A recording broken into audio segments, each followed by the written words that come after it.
The second I was reborn, I didn't waste a single breath. I immediately called my driver and told him to bring the most expensive ride we owned to pick me up from school. It was all because of my two-faced bro. He was desperate to score with my childhood friend and he played me dirty. He actually had the nerve to hint to our classmates that I was the only broke loser in the entire school, all while strutting around pretending to be some undercover billionaire heir. So, when the final bell rang, he strolled up to me with a smug grin, saying that if no one was coming to get me, I could just take his family's luxury car home. But right then, a globally limited edition Rolls-Royce glided up to the school gates. Amidst the loud gasps of the crowd, the driver stepped out and walked straight over to me. He gave a deep, respectful bow. "Young master," he said smoothly, "the master sent me to bring you home." The moment they realized that insane ride was mine, the other guy's jaws hit the pavement. "Wait, Guyu? How the hell is it Guyu? Who exactly is this guy? How can his family afford a beast like that? Hey Tianhao, you're tight with him. Do you have any idea what his family actually does?" Hearing that, Han Tianhao froze. He felt half his face burning with humiliation, like he had just been slapped hard by a giant invisible hand. A globally limited edition Rolls-Royce. Just how much freaking money would it take to own something like that? Han Tianhao secretly clenched his fists, his knuckles turning white. But I didn't even give him a second glance as I slid into the car. Through the rearview mirror, I caught a glimpse of his dad arriving. But after my Rolls-Royce set the standard, his family's ride looked like an absolute joke. Seeing me act completely out of character, my driver couldn't hide his surprise. "Young master," he asked, "didn't you hate being too flashy?"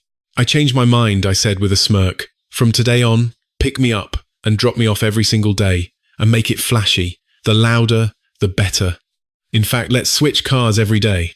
Hearing my request, his eyes lit up with absolute thrill. "Young master, you should have done this ages ago. Ever since I was a kid, I was the undisputed golden boy of the Gu family. Everyone treated me like a fragile treasure, spoiling me rotten and wrapping me in bubble wrap so I'd never get hurt." I leaned forward. "Let me check. Uncle Lee, is there a dinner party tonight?" "Yes, sir," he replied. "It's to discuss your marriage arrangement with Miss Yu Yan." Perfect. I remembered it clear as day. In my past life, at this exact dinner, my mum wanted to call off the engagement, but Yu Yan's mother was dead set on forcing her daughter to marry into our family. Yu Yan was 100% against it, looking completely miserable, but she didn't have the guts to defy her mother's orders. After all, the Ye family was hanging by a thread. Without the Gu family's massive fortune bailing them out, they'd be flat broke in less than 6 months. Back then, I was a soft-hearted fool. I couldn't stand the thought of watching my childhood crush's family crash and burn. So, I agreed to marry her right after graduation, without hesitation. But in this life, there's no way in hell I'm being that stupid again. A few minutes later, the car pulled up to the grand entrance of the Four Seasons Hotel. I stepped out and immediately locked eyes with Yu Yan, who had just arrived. She was standing outside the lobby, deliberately waiting to corner me before we went in. As I walked over, she crossed her arms and shot me an icy glare. "Guyu, I'm warning you right now. I don't like you, and I am definitely not marrying you." I shrugged casually. "The feeling is mutual." My response made her frown in shock. In the past, my little crush on her was the worst kept secret in the world. Any idiot could tell I was head over heels, but since I never said it out loud, she enjoyed the attention without ever exposing it. She had absolutely zero romantic interest in me whatsoever. But now, hearing me flat out reject her, she let out a cold, arrogant scoff, figuring it was just my bruised ego acting up. We headed inside to the VIP private room. My parents had already taken their seats, looking elegant and composed. As for the Ye family, ever since her dad passed away early, her mother was the only one desperately trying to keep their sinking ship afloat. The second we walked into the room, Yu Yan's mother rushed over and grabbed my hands like we were best friends. "Oh, little Yu, just look at you. I haven't seen you in just a few days, and you've lost weight. You're looking even more handsome." I stared at her, remembering all too well how much of a scheming snake she really was. In my previous life, when I married her daughter, this woman was practically drooling over my bank accounts. Long before Yu Yan and I even tied the knot, she was already pulling strings behind the scenes, plotting to bleed my post-marital assets dry. Later on, she lived a life of pure luxury, relying entirely on the mountain of cash I poured into their family to fund her lavish retirement. And her ultimate betrayal? She dressed to the nines and proudly attended Yuyan's wedding to Han Tianhao. Looking at her fake, delighted smile right now, I yanked my hand back in disgust. Auntie Ye, I said coldly. I've actually gained 10 pounds since last time. Let's cut the small talk and get straight to business. Seeing my freezing attitude, her mother's smile awkwardly vanished. Beside her, Yuyan looked totally offended. Gu Yu, how dare you speak to my mum like that, she snapped. I rolled my eyes. I'm just stating facts. What are you getting so worked up for, Yuyan? Faced with my comeback, she scoffed coldly. Drop the arrogant young master act. Gu Yu, I know you look down on us. I know our family is reaching way out of our league with yours. If you don't want to marry me, just say it straight to my face. Her mother panicked and violently swatted her arm. Yuyan, you foolish child. What kind of nonsense are you spouting? Their family was plummeting into ruin. If they lost our financial backing, there was zero chance a mother and daughter could keep their business afloat. But Yuyan didn't even try to hide her bratty attitude. Mom, don't stop me. I'm just telling the truth, she yelled. Sure enough, my parents' expressions instantly turned ice cold. A second ago, they were playing nice, keeping up appearances. Now, the fake smiles completely melted off their faces. So, this is how Yuan really looks down on my boy. Since she clearly despises the idea of marrying him, let's just kill this engagement right here and now. Oh, please don't be mad, Brother Gu. Yuan is just being a spoiled brat. I swear, I'll make her give little Yu a proper apology. Come on, hasn't little Yu always been totally crazy about her? These kids are just having a silly little lover's quarrel. Isn't that right, little Yu? Mother Ye stared at me in a total panic, but I just looked back dead in the eye, ice cold. You're dead wrong, Auntie. Yuan and I were never anything more than childhood playmates. And honestly, she just made her feelings crystal clear to me at the door. She told me to my face that she can't stand me and would rather die than marry me. Honestly, the feeling is entirely mutual. So I came today to settle this once and for all. I'm officially calling off the engagement. Hearing that, Mother Ye looked like she'd been slapped. Yuan was frozen solid, her jaw basically on the floor. Yeah, in my past life, I was totally whipped, bending over backward just to get a single word out of her. She knew exactly how obsessed I was. So how the hell could I just dump her like this? Honestly, even my own parents were completely mind blown. I used to be so blindly stubborn.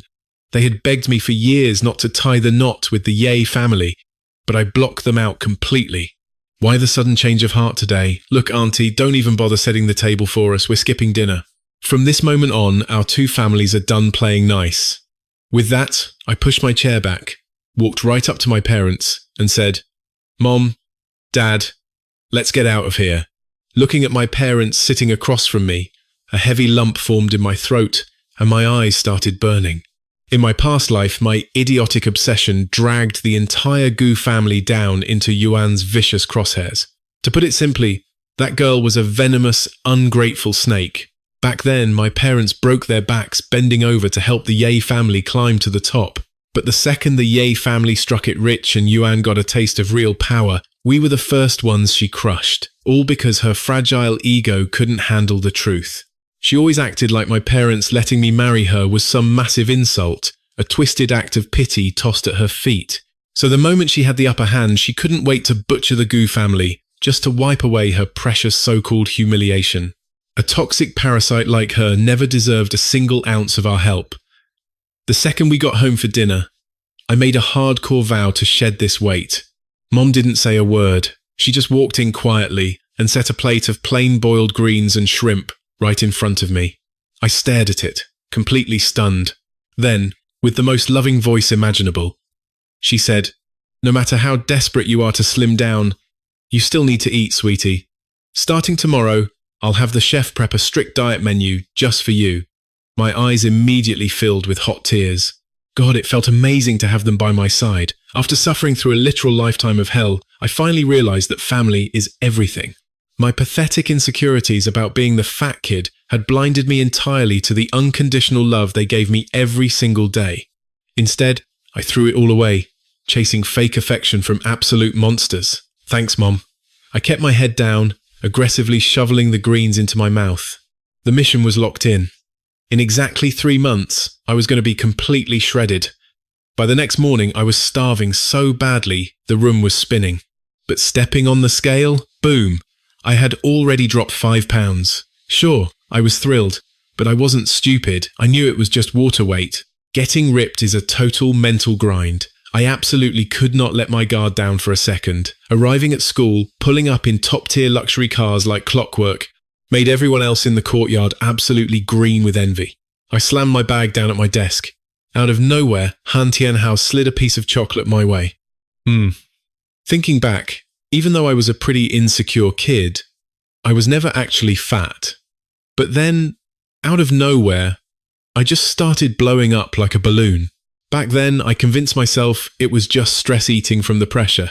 It was only way later I put the horrifying puzzle together. My extreme weight gain lined up perfectly with the exact moment this two-faced rat, Han Tianhao, entered my life. He wasn't just baiting me with junk food. The sick freak must have been lacing it with drugs to make my metabolism crash. Oh, don't be shy now, bro. I see how hard you're trying to diet, so just one little bite won't hurt you at all.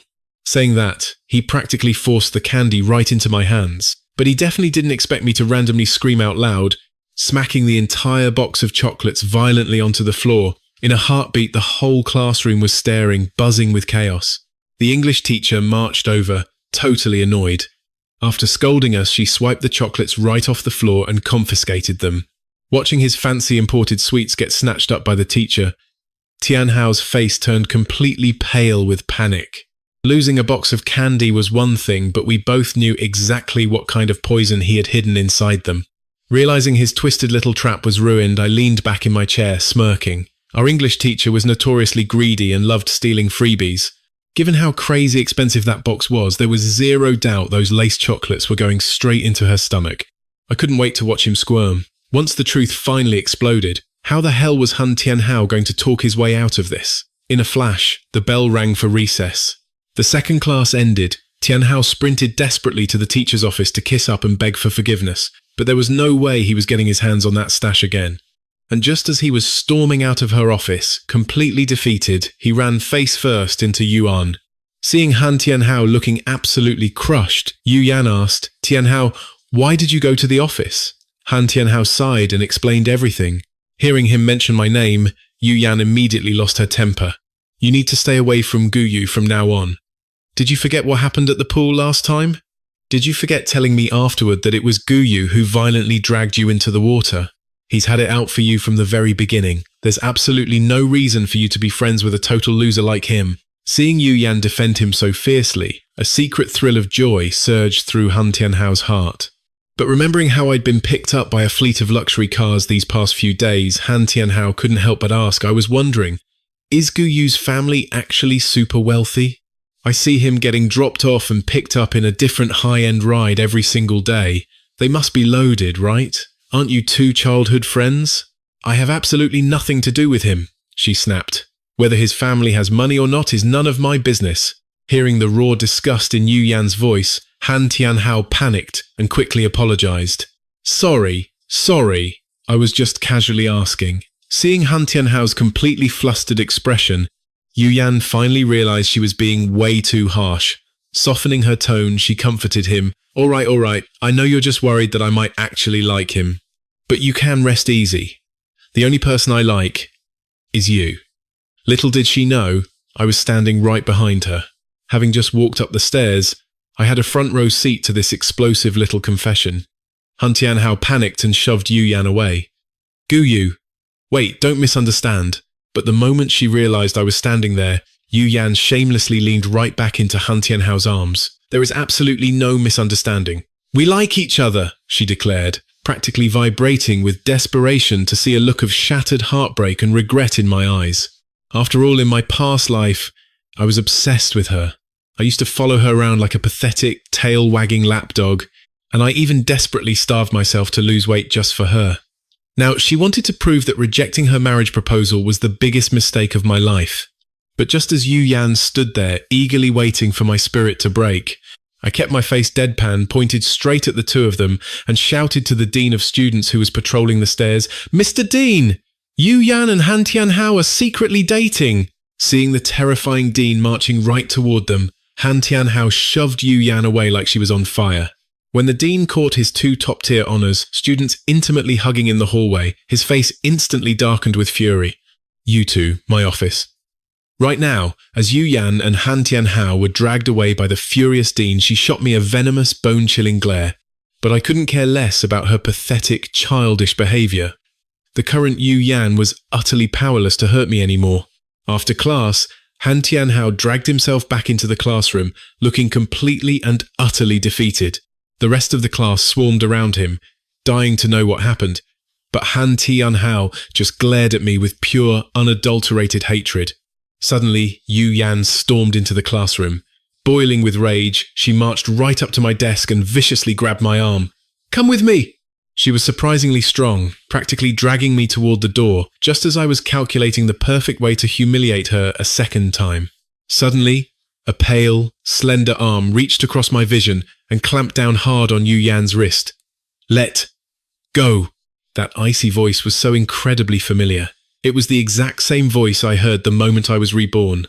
The person stepping up to save me was Ye Qinggran. "You? You're trying to stand up for Guyu too?" Yu Yan shrieked, desperately trying to shake off Ye Qinggran's iron grip.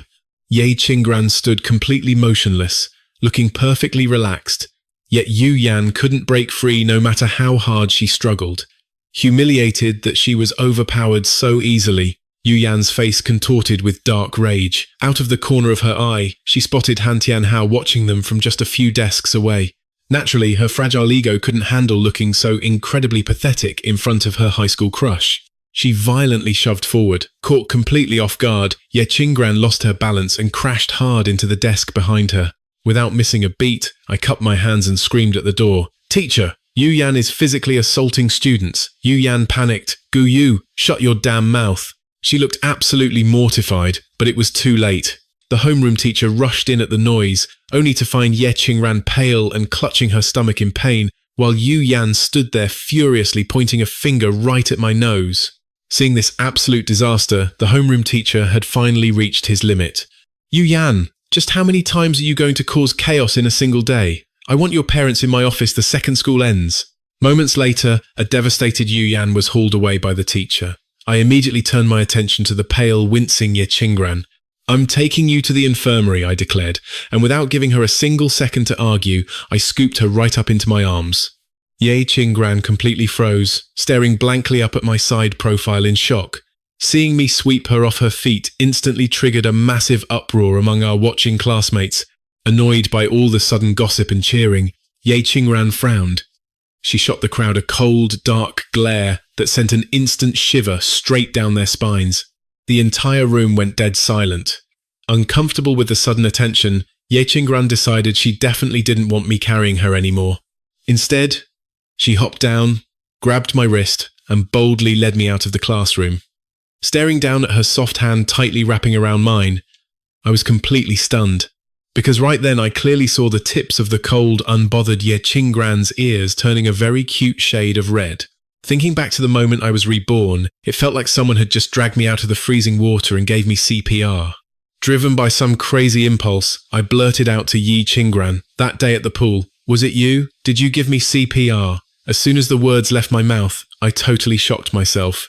Ye Qinggran reacted like she'd been struck by lightning, violently snatching her hand back. "Sorry, I didn't mean to." "I didn't say you did it on purpose. I just wanted to thank you." She didn't say a single word, just kept her head down and hurried toward the school infirmary.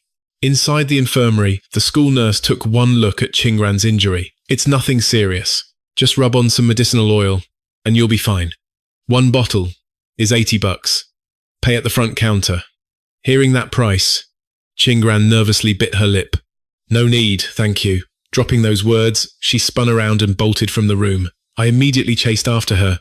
"Hey, Ye Qinggran, wait!" But she had zero intention of waiting up. As I anxiously scrambled after her, my foot slipped. I braced myself for a nasty fall.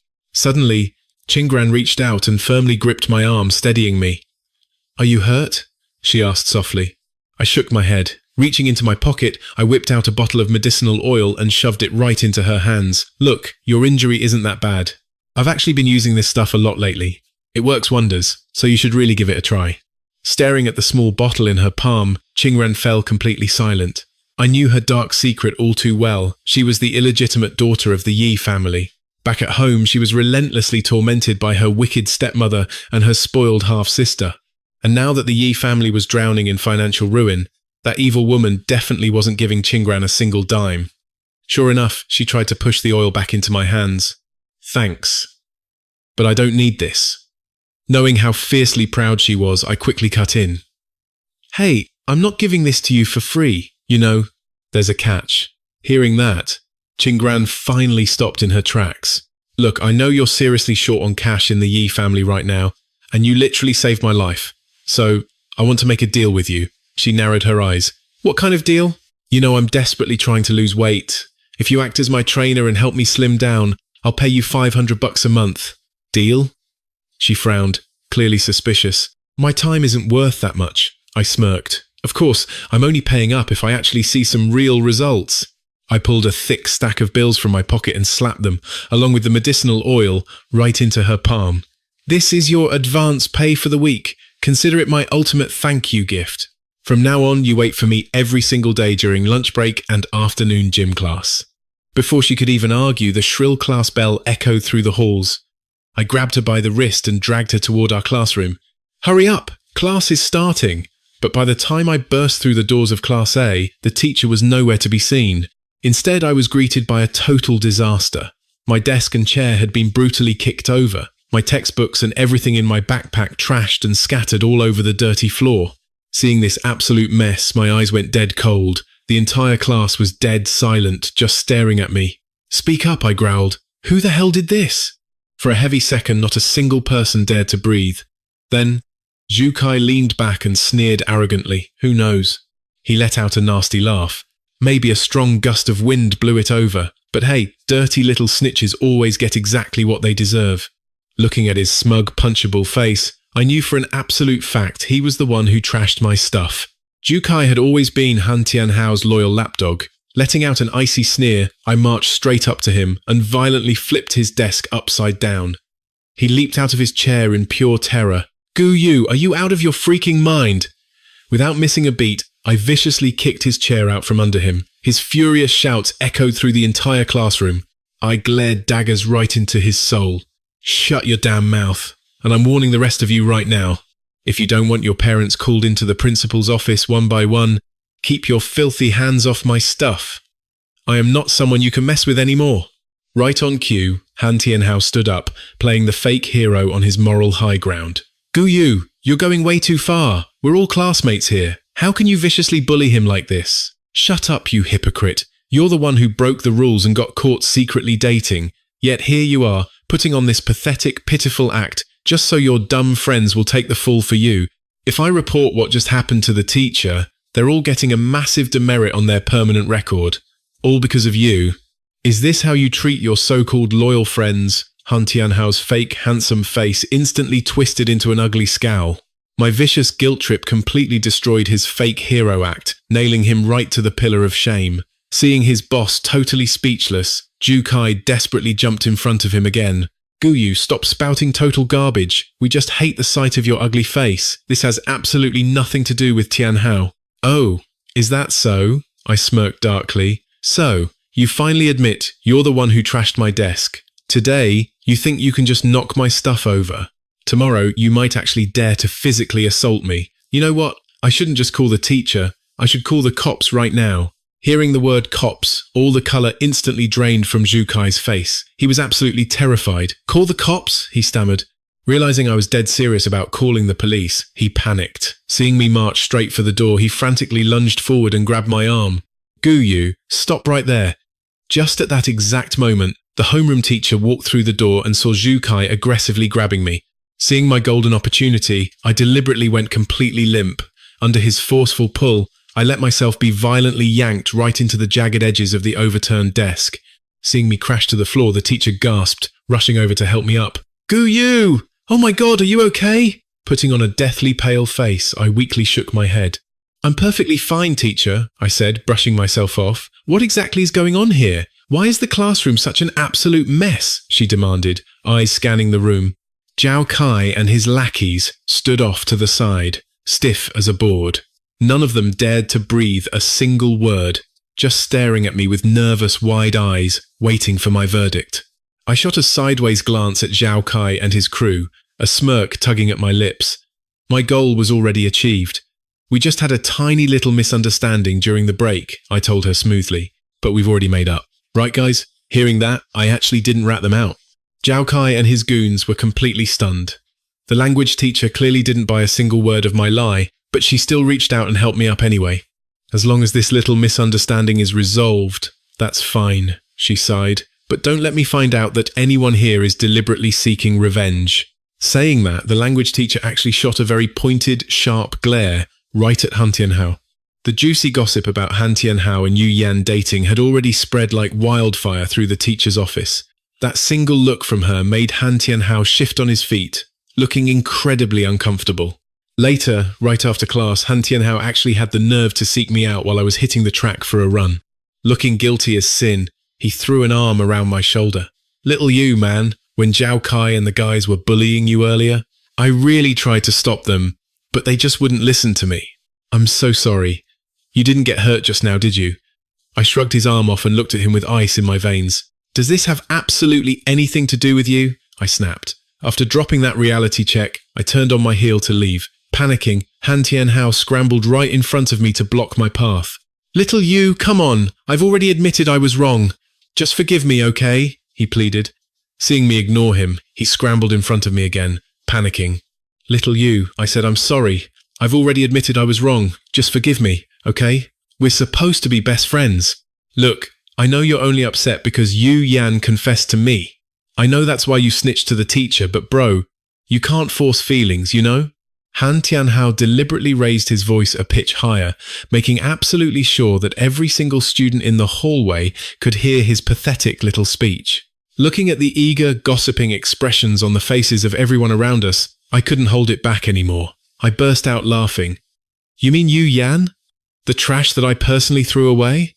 If you like her so much, she is all yours, buddy. Dropping those heavy words, I coldly brushed right past Han Tianhao. He froze in his tracks, his eyes wide. What on earth did he mean? Threw her away? Just as those words echoed in his head, Yu Yan walked out of the teacher's office, her face as dark as a thundercloud. She had just been brutally punished by the homeroom teacher, forced to stand for a whole period, and even had her precious credits deducted. "Gu Yu," Yu Yan growled in a furious, low voice. I stopped dead in my tracks, only to watch Yu Yan immediately cling onto Han Tianhao's arm like a lifeline. I glanced back at the two of them, sneering inwardly at the pathetic sight. In my past miserable life, Yu Yan had loved Han Tianhao deeply for years, all simply because she couldn't have him when they were young and naive. As the old saying goes, what you can't get in your youth will trap your heart for a lifetime. But once you actually get your hands on it, it might not turn out to be the perfect fairy tale you imagined. Especially now, since the prestigious Ye family was teetering right on the edge of utter bankruptcy. And Han Tianhao? He was absolutely nothing more than a lowly driver's son. What the two of these lovebirds would face in the future would be far more brutal and complicated than just Han Tianhao's web of lies. Their tragic ending was already entirely predictable. I ignored their glaring eyes and turned to leave. Later in the afternoon, right after the final class ended, I went straight to wait for Ye Qingran by the door of Class F. But at that exact same time, I also saw Mother Ye storming onto the school grounds in an absolute fit of rage. Quite a few nosy students had already gathered outside the office just to watch the drama unfold. Even from the door of Class F, I could see Mother Ye storming into the school in a fit of rage. Quite a few people had gathered outside the office to watch the spectacle.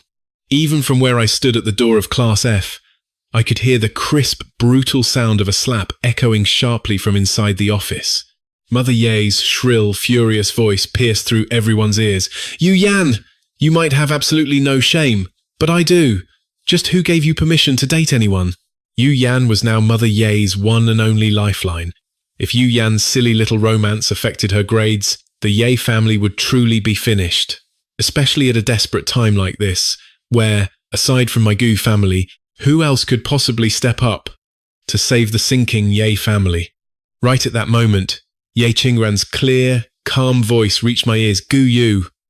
I turned around and saw Qingran standing right there in front of me. "Let's go. We are heading straight to the swimming pool," she instructed.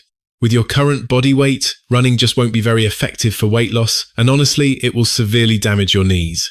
Swimming is a much safer and more suitable option for you. Then, Let's just go to my house, I replied, without missing a beat.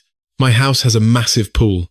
My sudden, blunt invitation made Ye Qingran freeze in her tracks. Oh, don't worry about it, I added. I will cover all the travel expenses. I casually shoved a $50 bill right into Ye Qingran's hand. Ye Qingran stared down at the $50 in her palm without saying a single word, and then firmly shoved it right back to me. I have already collected my pay, she said flatly. I gave you my word that I would help you lose weight, so I am not going to charge you anything extra. Seeing her stubbornness, I didn't push the issue any further. The two of us walked in silence, one after the other, straight to the school gates, where a sleek luxury car was parked directly in front of Ye Qingran and me. My driver proactively stepped out and respectfully opened the car door for Ye Qingran. Ye Qingran slid into the back seat, looking a bit stiff and reserved. I followed closely behind her. Seeing her uneasy, tense expression, I flashed a gentle smile and said, "Hey, don't be so nervous. My parents are actually very kind people. They just absolutely despise Yu Yan, that is all." Ye Qingran didn't say a single word in response. I kept my smile easy, reassuring her again, "Seriously, don't be nervous. Like I said, my parents are super kind. They just really hate Yu Yan. That's all there is to it." Ye Qingran still didn't say a word. Soon enough, the luxury car pulled up to the massive Gu family villa, right as Ye Qingran and I stepped through the grand front doors. The mouth-watering scent of dinner wafted down the hallway, making my stomach rumble. I looked at her and suggested, "Hey, let's grab some food first. We are going to need plenty of energy if we want to survive this workout." "No need," came a sudden voice. My mother stepped in, completely cutting off Ye Qingran's quiet attempt to refuse. "Kiddo, hurry up and change your shoes. Dinner is ready." But as my mum walked over to the entryway, she finally paused, noticing the quiet girl standing right beside me. My dad trudged down the stairs from the second floor, right on cue. Seeing Ye Qingran actually coming home with me, his jaw practically hit the floor in utter confusion. Didn't his son absolutely despise the Ye family? How on earth did I get so close to her? "Mom, Dad," I announced, breaking the awkward silence. "Ye Qingran is here to help me finally lose this weight. From now on, please set out an extra bowl and a pair of chopsticks for her every single night." I dropped the bombshell super casually, leaving the stunned Ye Qingran absolutely zero room to back out. My parents just stood there, exchanging a completely bewildered glance. Even though they definitely held a grudge against the Ye family, they were still classy enough to politely invite her to change her shoes and join us. Inside the massive dining room, our table was already loaded down with 6 incredible dishes and a steaming pot of soup. But since I was on a strict diet, I was stuck staring at a measly plate of boiled shrimp and plain broccoli. Meanwhile, my mum took one look at how ridiculously thin and frail Ye Qingran was, and her motherly instincts totally kicked in. She scooped up a massive pile of extra rice for her, saying gently, "Eat slowly, sweetheart. There is plenty more if you need it." "Thank you, Auntie," Ye Qingran whispered softly before quietly clearing her plate, eating every single grain of rice. Once we finished, she silently stood up and tried to sneak off to wash the dishes. Catching her in the act, I instantly slammed my chopsticks down and yelled out toward the kitchen, "Nanny Wu, could you please come handle the dishes?" Nanny Wu bustled over immediately, gently prying the dirty bowls and chopsticks right out of the girl's startled hands. "Oh, Miss Yi, please, just leave all of this messy work to me." Ye Qingran opened her mouth to protest, but totally lost her chance to even get a single word out. Without wasting a second, I grabbed her wrist and pulled her straight toward our massive backyard pool. Staring at the gleaming water, which was literally just as big as our elite high school's entire swimming facility, she couldn't help but look completely stunned. A few minutes later, I confidently strutted out rocking my swimsuit. Shaking off her shock, Ye Qingran immediately handed me a heavily detailed weight loss schedule. "Here, this is for you," she mumbled. Unbelievably, she had already drafted up this insane, customized workout plan during our short break, perfectly tailored to my exact physique. I stared at the paper, genuinely blown away. "Whoa, you put this together so fast," I gasped, scanning the incredibly precise charts and numbers in my hands. This thing was a masterpiece. It literally mapped out exactly what I needed to eat every single day, precisely how much water I had to chug, and exactly how many hours I needed to sweat. Ye Qingran locked eyes with me and spoke with deadpan seriousness. "Listen, you can never rely on starving yourself to lose weight. To be honest, you ate way too little at dinner tonight. Normally, you need to be snacking on a lot more cucumbers and cherry tomatoes. Things like winter melon and fresh corn are perfectly fine for you too. But here is the catch. You absolutely cannot eat until you are stuffed every day. You have to remember to go to bed feeling just a little bit hungry every single night. I nodded slowly, though honestly I was only half understanding her strict rules. Catching on to my obvious confusion, she went totally silent for a second before sighing. Look, I will be here to personally supervise you every single day, she reassured me. So you don't actually need to understand all the science perfectly. Hearing that massive relief, I nodded enthusiastically. Meanwhile, hiding out in the corner like secret agents, my parents were poking their heads out, silently spying on us as she strictly supervised my swimming laps from the edge of the pool. The two of us were completely focused, barely exchanging a single word the entire time. Peeking from the bushes, my mother frowned, looking totally confused. What in the world is going on with those two? Are they really just out here to exercise? She whispered. My father was scratching his head, looking just as clueless. Could it actually be that our boy has finally moved on? Has he dropped his crush on Yu Yan and fallen head over heels for the Yay girl instead? Of course, my parents' absolutely terrible, loud whispering completely gave them away, instantly catching both of our attention. I splashed up, popping my head out of the pool with an exasperated sigh. Mom, Dad, what on earth are you guys doing hiding back there? Busted! Hearing my annoyed shout, my parents hurriedly scrambled out from their hiding spot, looking super guilty. Oh, your mum and I just prepared a little healthy snack for you guys. Testama. Yes, exactly. We brought you out some fresh fruit, Mom quickly added. You can munch on this whenever you get too tired from swimming. Yeah, just some fruit. And hey, if you two crazy kids think that just swimming laps is getting a bit too boring, you can always go hit up the private gym on the second floor. We have plenty of fun equipment up there. My parents flashed us the most awkward, forced smiles imaginable. I could tell with just one glance that my overbearing parents were totally overthinking the situation, letting their imaginations run wild. Groaning internally, I climbed out of the freezing water and snatched the fruit bowl from my mum's hands. Thanks a lot, Mom. Now please, you guys need to head back inside and stop creepily watching us. I practically shooed my nosy parents away back into the house. Sighing, I turned back around to look at her. All right, let's just continue, I mumbled, desperately trying to pretend that totally embarrassing scene never even happened as I kept doing my laps. But honestly, my face was burning with pure embarrassment. Sure enough, the very next time I popped my head out of the water to take a breath, I instantly met her intense, deep gaze staring right through me. I just chuckled nervously, feeling super awkward.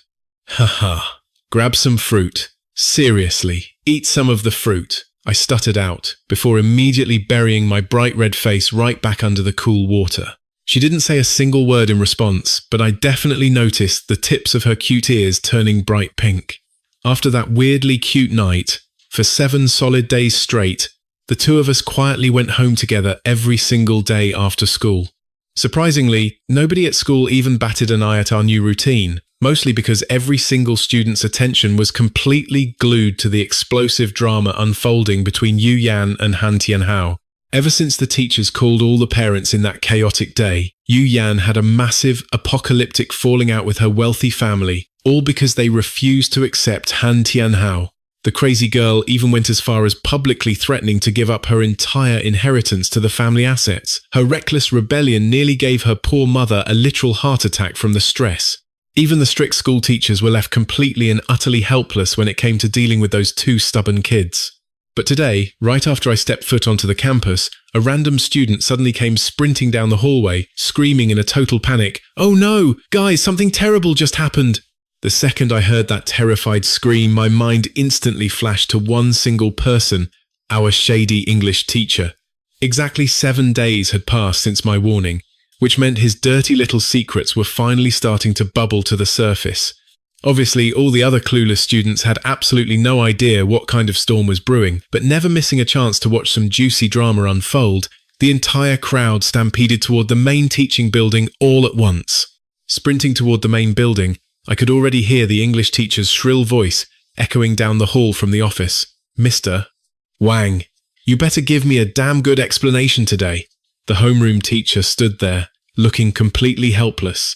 He had absolutely no clue what was going on, so he sent a kid to drag Tianhao in. The second Han Tianhao stepped foot into the office, the English teacher's furious glare locked right onto him. Han Tianhao, get over here right now.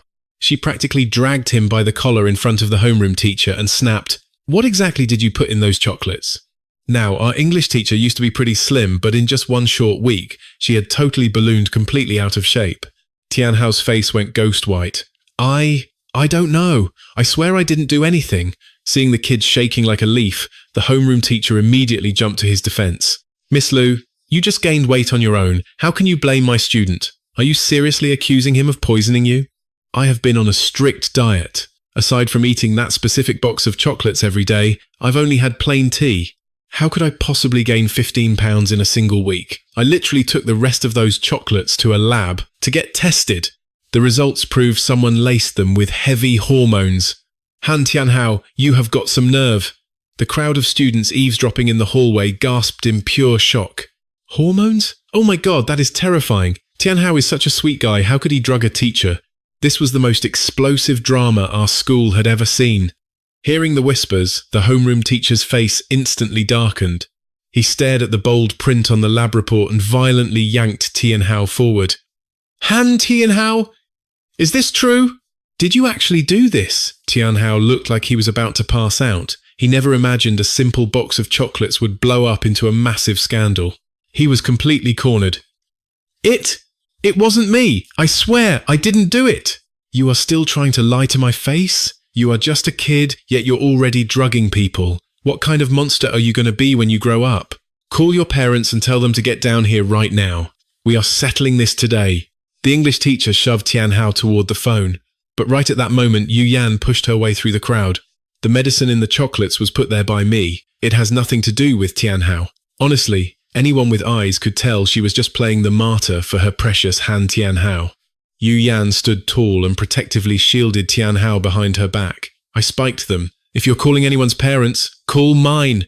That afternoon, Yu Yan's mom was hauled into the office. When she realized her precious daughter was taking the fall for Han Tianhao's mess, her opinion of the guy hit absolute rock bottom. But obviously the drama didn't just end there.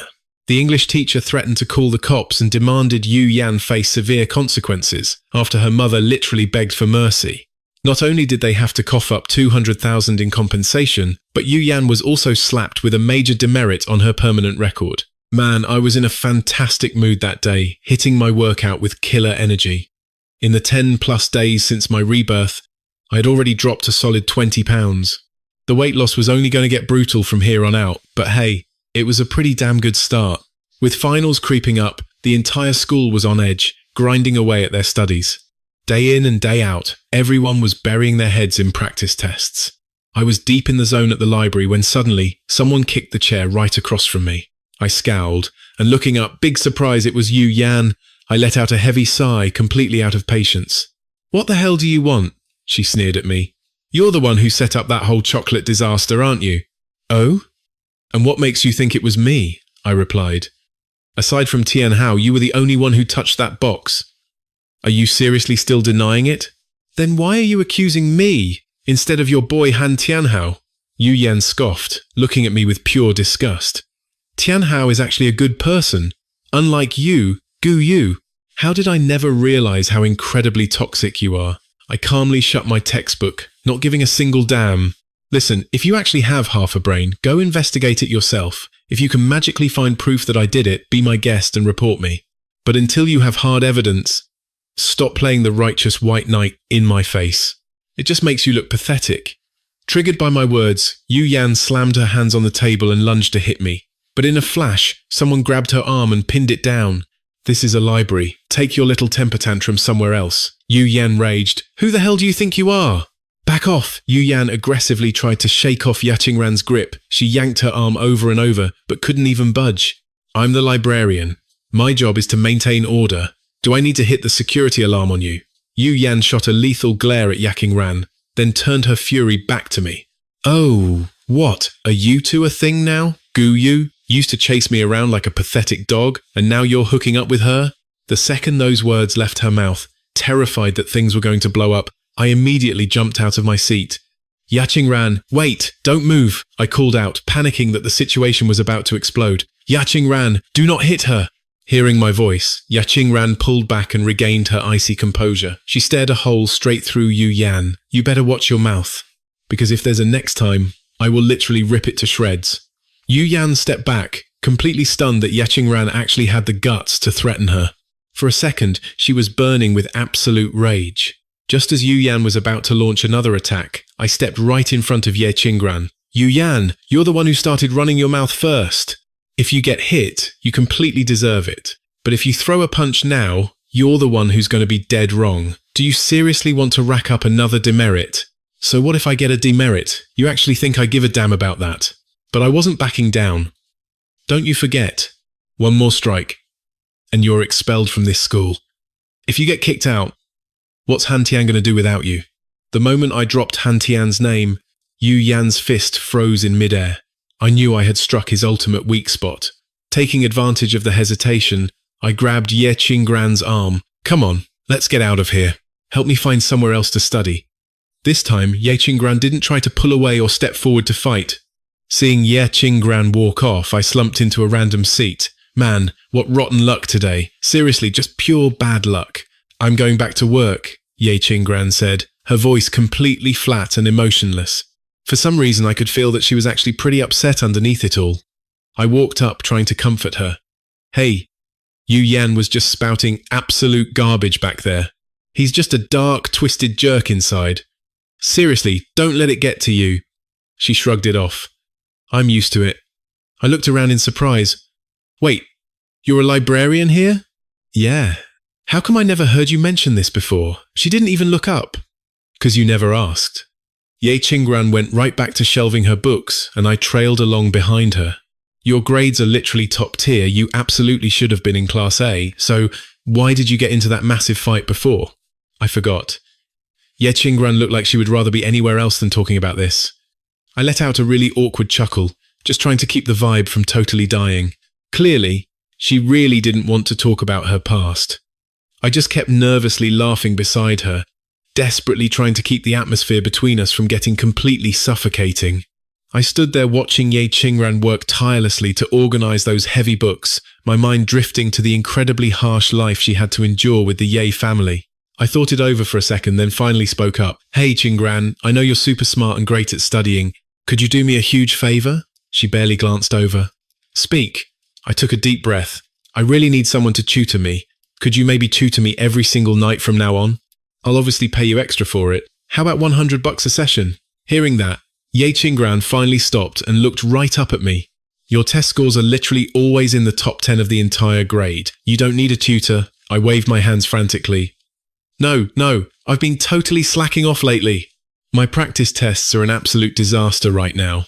Forget the top 10, I can barely even scrape into the top 100. But hey, don't worry.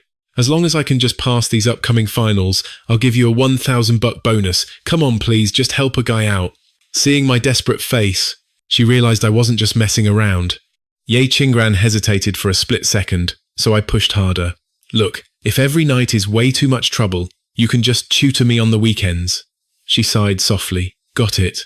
Seeing Yaqingran actually agree to my ridiculous plea, a massive wave of joy instantly washed over my face. Awesome! It's a deal! With a genius top student like Qingran backing me up, I was totally golden for the upcoming finals. But just as I was about to head back and bury my face in my textbooks, she suddenly started coughing, violently. It was only then that I really looked at her. Between the violent, hacking coughs, Yaqingran's face looked absolutely terrible. Her face and neck were totally flushed with an unnatural, sickly red heat. Qingran, are you okay? I reached out to check her forehead for a fever, but she immediately swatted my hand away on pure reflex. No need, she rasped. Just then, another librarian rushed over, looking super anxious. Qingran, I literally told you to wait over there while I got you some medicine. Why are you still running around working? Medicine? I spun around, completely confused. What the hell is wrong with Qingran? The girl glared at her. Qingran, I told you to sit down and wait while I grabbed your meds. Why do you have to be so stubborn? I panicked. Wait, medicine? What is actually wrong with you, Qingran? The other girl sighed heavily. What else? She has a massive fever. Her mother is seriously vicious.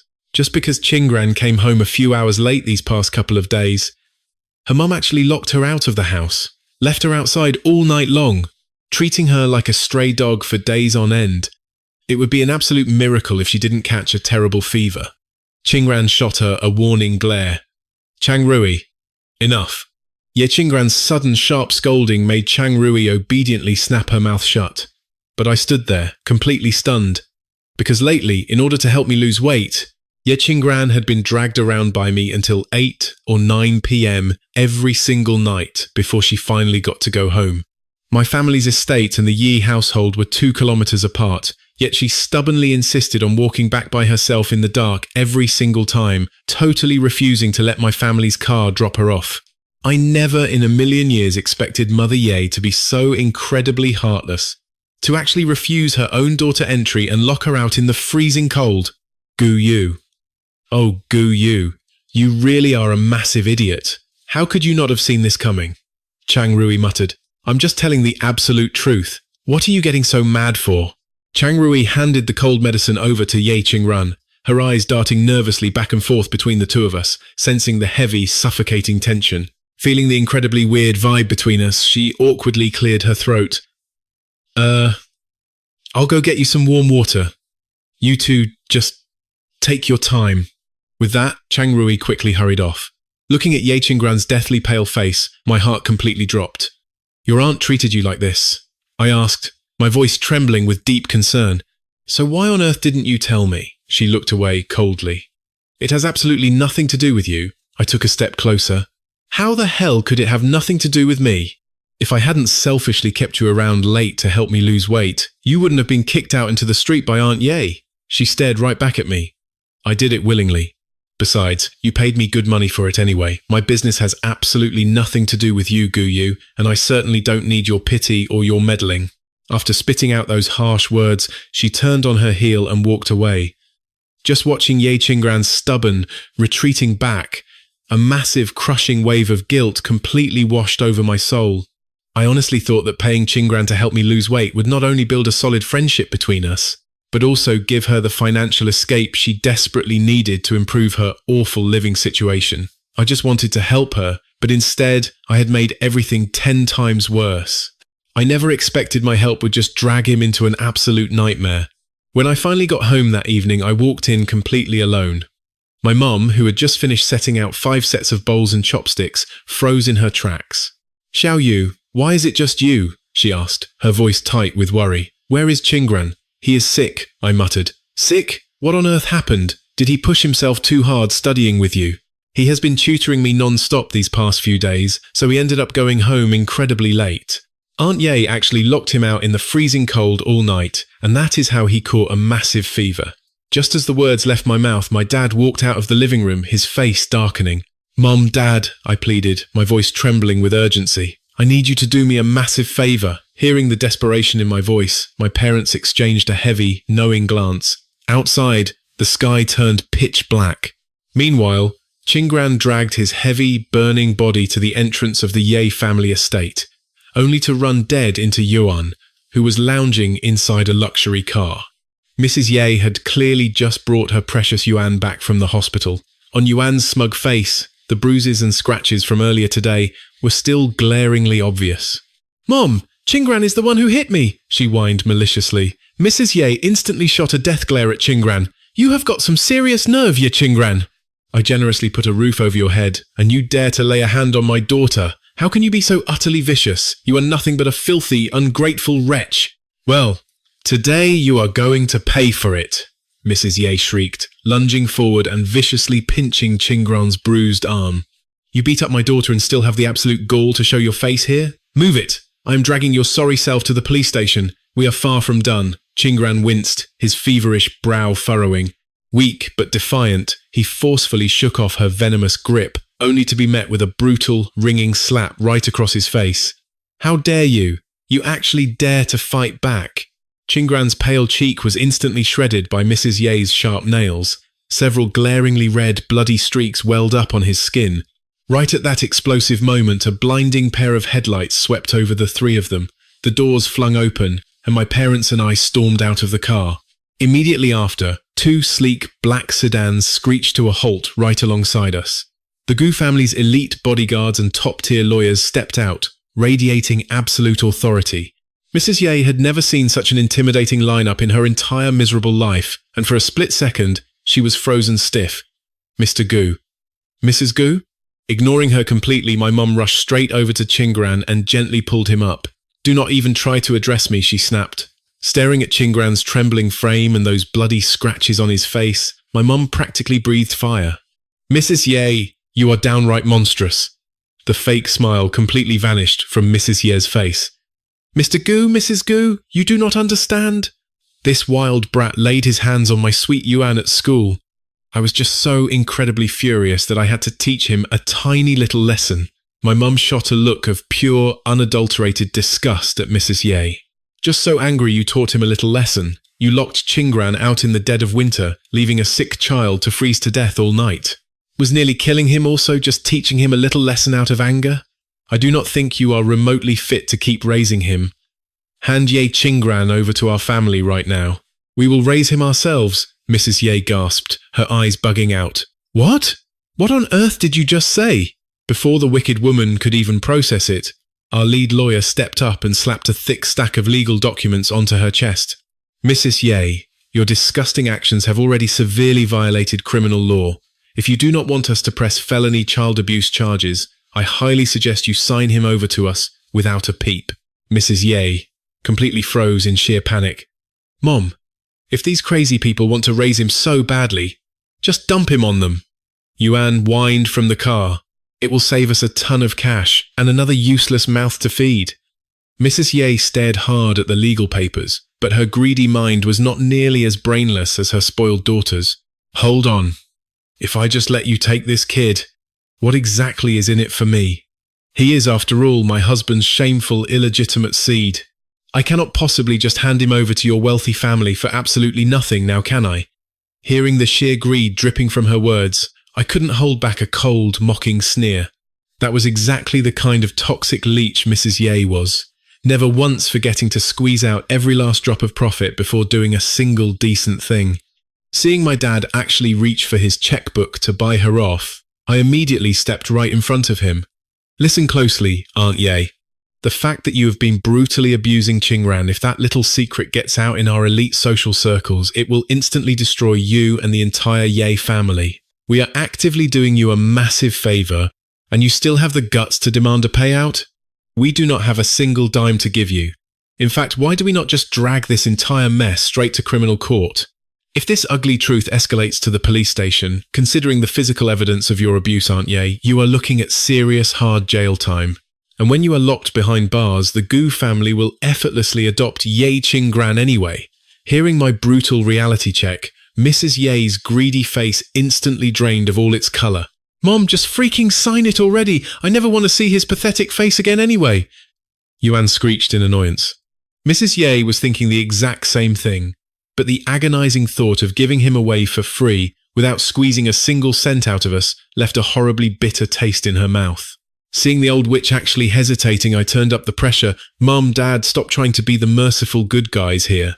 We tried to throw her a lifeline out of pity for our past ties, but she clearly wants to play the victim. Let us just head straight down to the police station. There is absolutely no need to waste another second breathing her toxic air." Seeing me genuinely turn my back and yank open the car door, Mrs. Ye completely lost her nerve in a blind panic. "Wait, I will sign it! I will sign it!"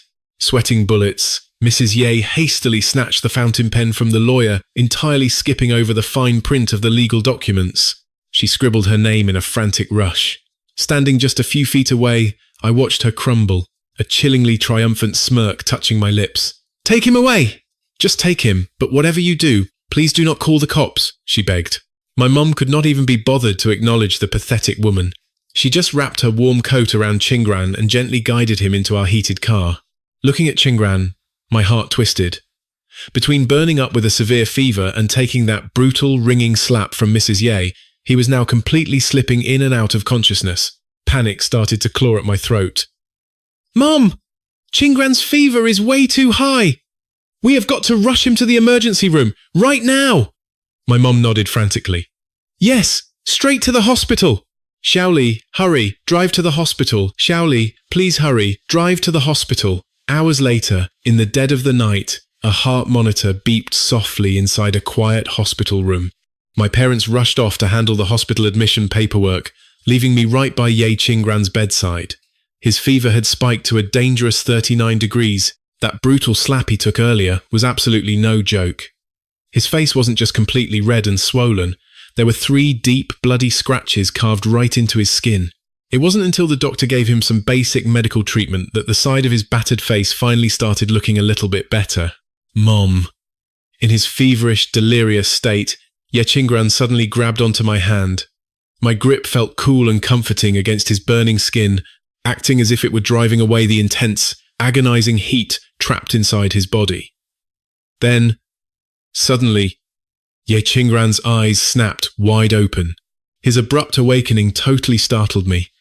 "Hey, you're awake," I said softly. Seeing him just stare in absolute silence, I gently reached out and touched his forehead. It was still burning hot to the touch. "Your fever is really high right now. We're at the hospital. My parents just stepped out to handle your admission paperwork. We can go home first thing tomorrow morning," I told him. Hearing those 2 simple words, "go home," Ye Qingran's eyes instantly dimmed with emotion as I quickly continued, "Back to my home. You never, ever have to go back to that awful Ye family again." Hearing this, he just froze. It was pretty clear that he was still burning up with fever and his mind wasn't fully lucid yet. He seemed to have absolutely zero memory of the intense drama that had just gone down outside the Ye family estate. Right at that moment, my parents walked back into the hospital room. Seeing that Ye Qingran was finally awake, my mother immediately stepped forward, her voice wrapping around him with warm affection. "Qingran, just get some good rest here at the hospital tonight. Tomorrow morning, your Uncle Gu and I will take you straight home. I've already asked for time off from your school for you. I made sure to get your classes excused. You can go back to school only after you are completely 100% recovered." Ye Qingran's eyes immediately grew red with unshed tears. "Thank you so much, Auntie. It's nothing, sweetie. From now on, we are your family." My mother gently stroked his hair. "Mom, Dad, why don't you guys head back home first?" I suggested. "I can stay right here and keep an eye on him. I'll just head straight to school from the hospital tomorrow morning." My mother gave me a long, thoughtful look, then glanced down at the incredibly frail Ye Qingran. She probably realized it was a terrible idea to leave him all alone in this cold hospital room, so she agreed. My father, however, was still a bit worried. "How about I hire a professional caretaker to stay here with you both?" "There is absolutely no need for that, Dad. It's literally just for one night. Just remember to have Uncle Lee pick us up tomorrow morning." Seeing how strongly I insisted, my father couldn't really argue and finally caved in. Once my parents left the room, I turned my attention back to comforting Ye Qingran on the hospital bed. "Get some sleep," I whispered. "From now on, you will never have to work yourself to the bone for those awful people ever again. You won't ever have to skip dinner, and you sure as hell won't be kicked out onto the streets. Starting today, we are your real family." Hearing my gentle, reassuring voice, Ye Qingran tightly pursed his pale lips, finally drifting off into a deep, peaceful night's sleep. Early the next morning, my father sent our family driver to pick Ye Qingran up and take him safely home. The downtown hospital actually wasn't that far from Linqing High School, so I just decided to walk to class. But as rotten luck would have it, today Yu Yan had the Yu family driver pick up Han Tianhao on their way to school. The absolutely sickening sight of the 2 of them happily holding hands fell right into my direct line of sight. I originally wanted to just roll my eyes and pretend I didn't even see them, but Han Tianhao spotted me and spoke up first. "Xiao Yu, why are you walking to school today?" Han Tianhao tightly gripped Yu Yan's hand, walking right up to me with this smug look, as if he was intentionally trying to show off his little prize. "Xiao Yu, walking to school looks pretty exhausting for you, especially since you probably don't live that far away. Yu Yan can just swing by and pick both of us up for school from now on." "No thanks," I snapped back. My house and Yu Yan's house aren't even on the same route. I seriously couldn't be bothered with their high school drama and was just about to leave. But Yu Yan angrily called out to me, "Gu Xiao Yu, Tianhao is just trying to be nice to you." What the hell is with that toxic attitude? He's trying to be nice, sure, but I don't want his fake kindness. Is that a problem? With that, I walked right past the 2 of them. Immediately, Han Tianhao's incredibly fake, aggrieved voice rang out behind me. "I was just trying to be a good friend." Did Xiao Yu somehow misunderstand my intentions? I should go over there and clear things up with him. You don't need to explain yourself to anyone, Yu Yan cooed. Tian Hao, you're honestly just way too kind-hearted for your own good. Listening to Yu Yan and Han Tianhao's nauseating back-and-forth conversation, I felt utterly, completely disgusted. Finally, I slammed on the brakes, stopped dead in my tracks, and marched right back over to them. Under the shocked gazes of every single student around, I yanked my water bottle out of my backpack and splashed the freezing water right into Han Tianhao's face. Seeing his precious Han Tianhao getting bullied like this, Yu Yan immediately shouted in a blind rage, "Gu Xiaoyu, what the hell do you think you're doing?" "There," I smirked. "Now you actually have a real reason to play the victim, with that mic drop." I turned on my heel and walked away. Yu Yan looked completely ready to throw punches, but thankfully, the campus security guard happened to walk outside right at that exact moment, avoiding a fight at the school gate. Still, me aggressively splashing water on Han Tianhao instantly became the absolute hottest, most scandalous gossip in the entire school. Even the way my own classmates started looking at me had a really weird, tense edge to it. But honestly, who cared? With only 3 days left until final exams, the highly competitive atmosphere in our classroom during lunch break was already incredibly tense anyway. Ever since Ye Qingran officially moved into the Gu household, his battered mental state had improved drastically. Even his latest monthly exam scores were exceptionally, mind-blowingly outstanding. Before all this madness, although Ye Qingran was already floating comfortably in the top 5 of our entire grade, now he sat completely undisputed, firmly in first place. And thanks to Ye Qingran's brilliant tutoring, my own grades had finally stabilized securely in the top 10 of our class. The rumors about the Yi family were spreading like wildfire. No matter how hard they tried to hide it, the news that their massive empire was on the absolute brink of bankruptcy was finally spilling out into the open. Yo, did you guys hear the news? The Yi family is totally going under. Man, you are talking absolute garbage. How in the world could a powerhouse like the Yi family ever go bankrupt? They are literally one of the biggest and wealthiest families in Lincheng. No, I swear it is true. I heard my dad talking about it. Before Yu Yan's dad passed away, he racked up an absolute mountain of offshore debt. Ever since that happened, the Yi family's business has been completely bleeding money and struggling to stay afloat. Honestly, they have been dead broke for a good while now. Just as the whispers hit their peak, Han Tianhao strutted right into the classroom. The second Ju Kai spotted him. He practically sprinted over to spill the juicy gossip. "Tianhao, dude, did you hear that Miss Yi's family is about to go completely bankrupt?" "Bankrupt? Did you actually hear that her family is losing everything? Bankrupt? Give me a break, stop messing around." Yu Yan literally just took me down to the luxury dealership to look at some brand new cars.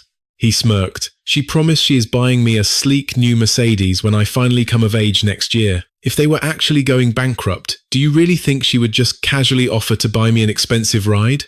"See? I told you guys," someone chimed in. How on earth could a massive, untouchable enterprise like the Yi family just go bankrupt out of nowhere? Almost instantly, the crowd surrounding him was practically dripping with jealousy, staring at Han Tianhao with wide, envious eyes. The second they heard that Yu Yan was dropping serious cash on a car for him, they all swarmed around him like bees. I felt my migraine acting up and desperately needed some peace and quiet, so I grabbed my stack of practice tests and slipped right out of the loud classroom. Speaking of money, Gu Yu has been getting chauffeured around a whole lot lately, someone whispered behind me. I seriously wonder where he got the cash to ride in so many different flashy luxury cars. Wait, isn't he supposed to be the poor scholarship student? Dude, could his family actually be secretly loaded? No freaking way. Think about it. If he is not the charity scholarship student, then who the heck is the scholarship kid in our grade? Hearing the other kids gossiping, Han Tianhao felt a sudden, icy grip of sheer terror that they would finally suspect him. He swallowed hard, plastered on a fake mask of total composure, and loudly cleared his throat to speak up. "Oh, I heard Gu Yu's dad is just a lowly driver for some crazy rich family," Han Tianhao announced. "Recently, his dad's boss went out of town on a business trip, so that is the only reason he is getting picked up in those fancy luxury cars." Oh man. So that is what it is. I was seriously wondering why Gu Yu used to tragically walk to school every single day, and then suddenly started getting chauffeured around in high-end cars. So it turns out his dad is literally just borrowing the boss's car to pick his kid up. Yikes, how embarrassing. And here I actually thought Guyu was some mysterious big shot. Turns out he was just faking his way to the top. Seeing the other students mocking me from afar, Han Tianhao desperately pushed down another rising wave of panic. I absolutely cannot let anyone find out the truth, Han Tianhao thought, his chest tightening with a fresh wave of sheer panic. I can never let a single soul know that I am actually the one and only broke scholarship student in the entire sophomore year. If they ever find out, this perfect, untouchable rich guy image I have painstakingly built up at this school will be completely and utterly destroyed. Meanwhile, tucked away in the quiet reading corner on our floor, I was diligently grinding through my practice problems when a cold bottle of milk suddenly appeared right on my desk. I blinked, looked up, and immediately realized it was Ye Qingran. Auntie told me to bring this to you, he said softly. I naturally reached out and took the milk. Wait, when did my mum give this to you? How come I did not even notice? Ever since Ye Qingran packed up and moved into my house, we had been commuting to and from school together every single day, without fail.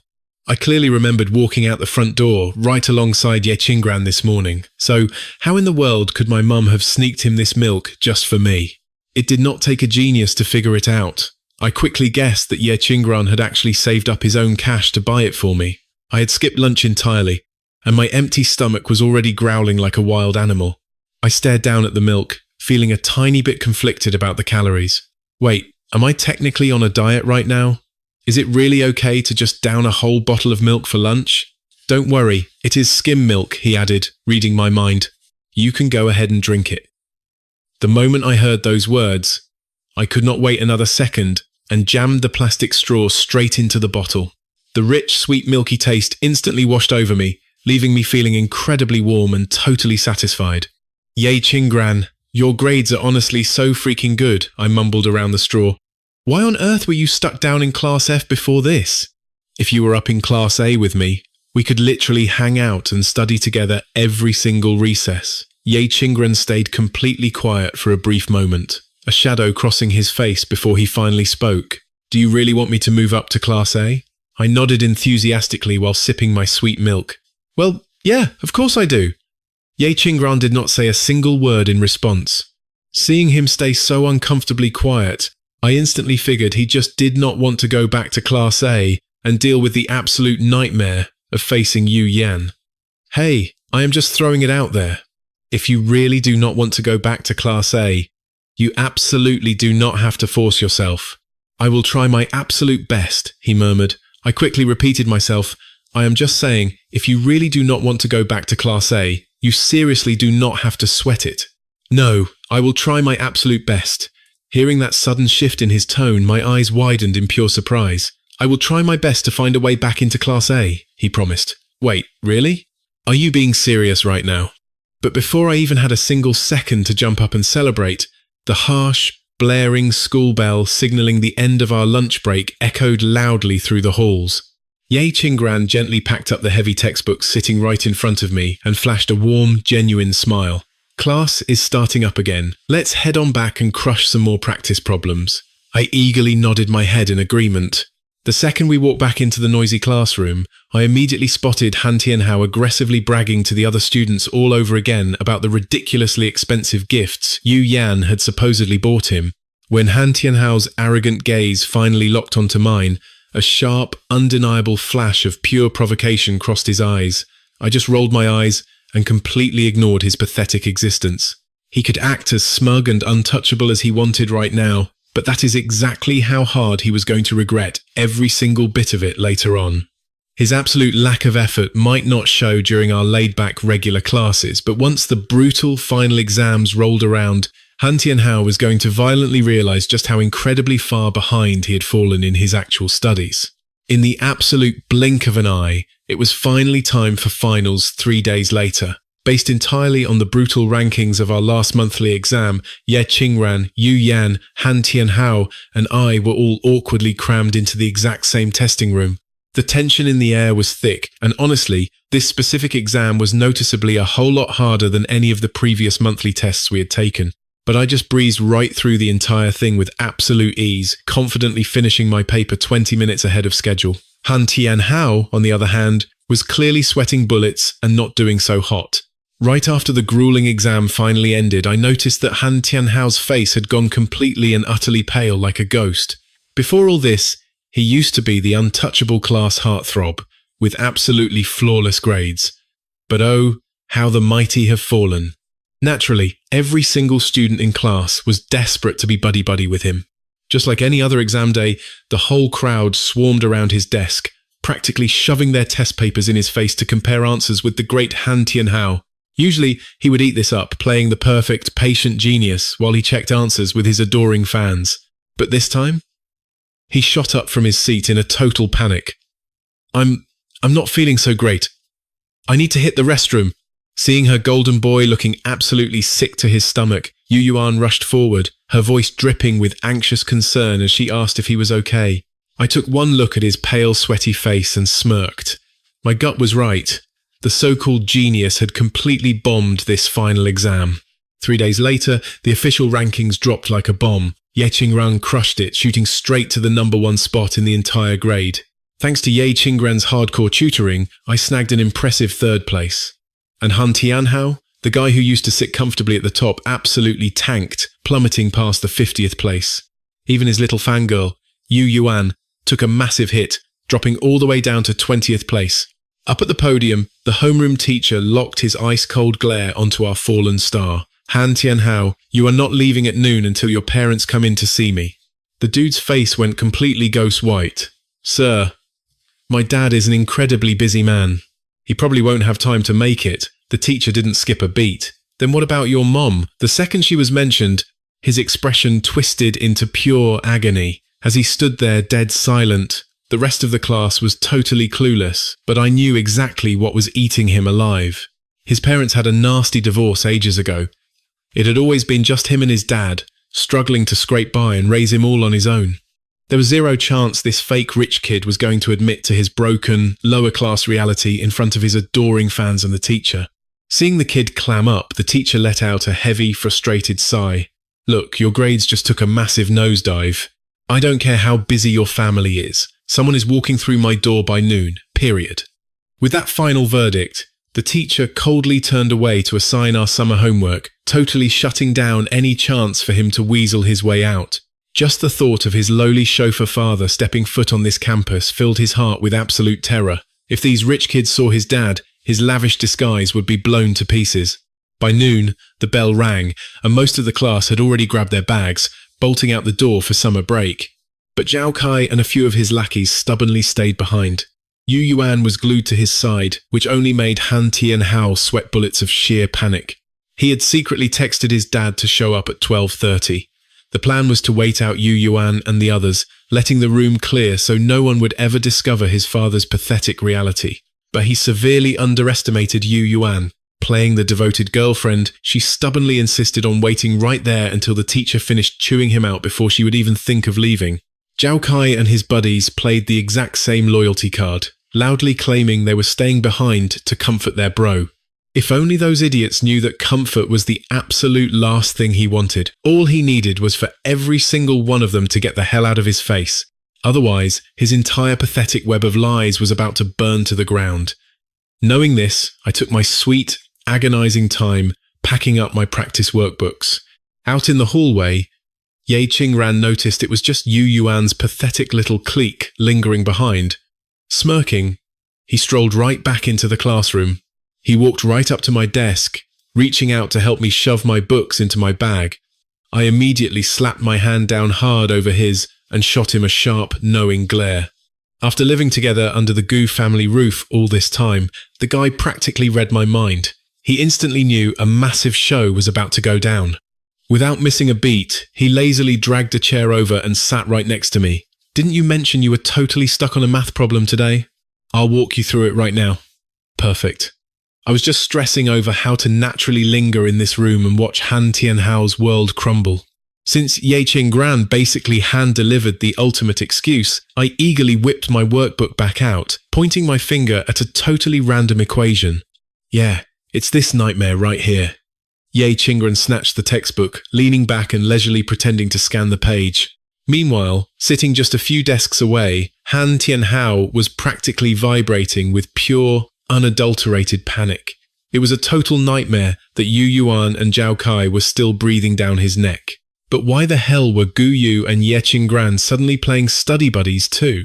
As the classroom clock relentlessly ticked closer to the half-hour mark, the fake rich kid finally cracked under the pressure. He snapped, his voice trembling. Yu Yuan, Zhao Kai. Seriously, you guys need to head home right now. I can totally handle this on my own. Hell no! Zhao Kai puffed out his chest. I'm staying right here in the trenches with you. If that old hag tries to bully you, I'll tear her apart. Exactly, Tianhao. We've got your back. Don't be scared. So what if your grades slipped a tiny bit? It's not the end of the world. Does she really need to drag your parents into this? Seeing that these morons weren't budging an inch, a desperate Han Tianhao shifted tactics, aiming right for Yu Yuan's soft spot. Yu Yuan, please. You really need to leave first. My dad is strictly against me dating in high school. I'm terrified he's going to lose his mind if he catches us together. Blushing, she gave a hesitant nod. Okay, just promise you'll text me the second you get home. He nodded furiously.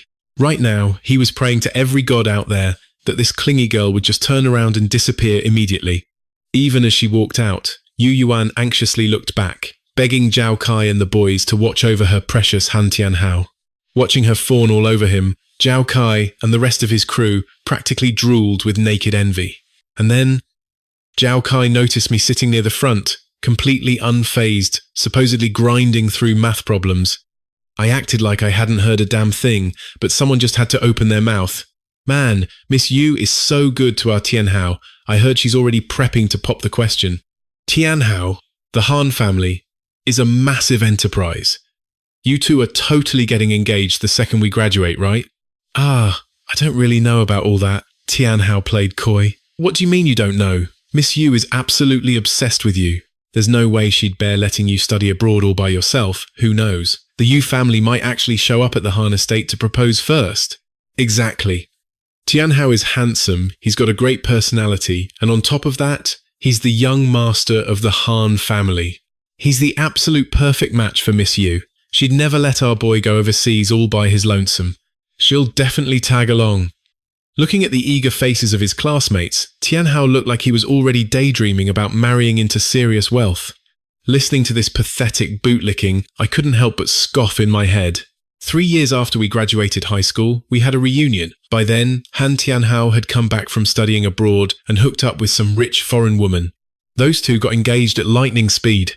Yu Yan was at that reunion too. The second she heard the news about Tianhao's engagement, Yu Yan didn't give a single damn about my dignity. Her eyes instantly welled up with tears, and she actually chased him right out the door, begging to talk to him all alone. The kicker? I was already her husband at the time. Because of that stunt, I became the absolute laughingstock of the entire reunion. Later on, the Yu family's business exploded, and Yu Yan became one of the top corporate executives in Lin City.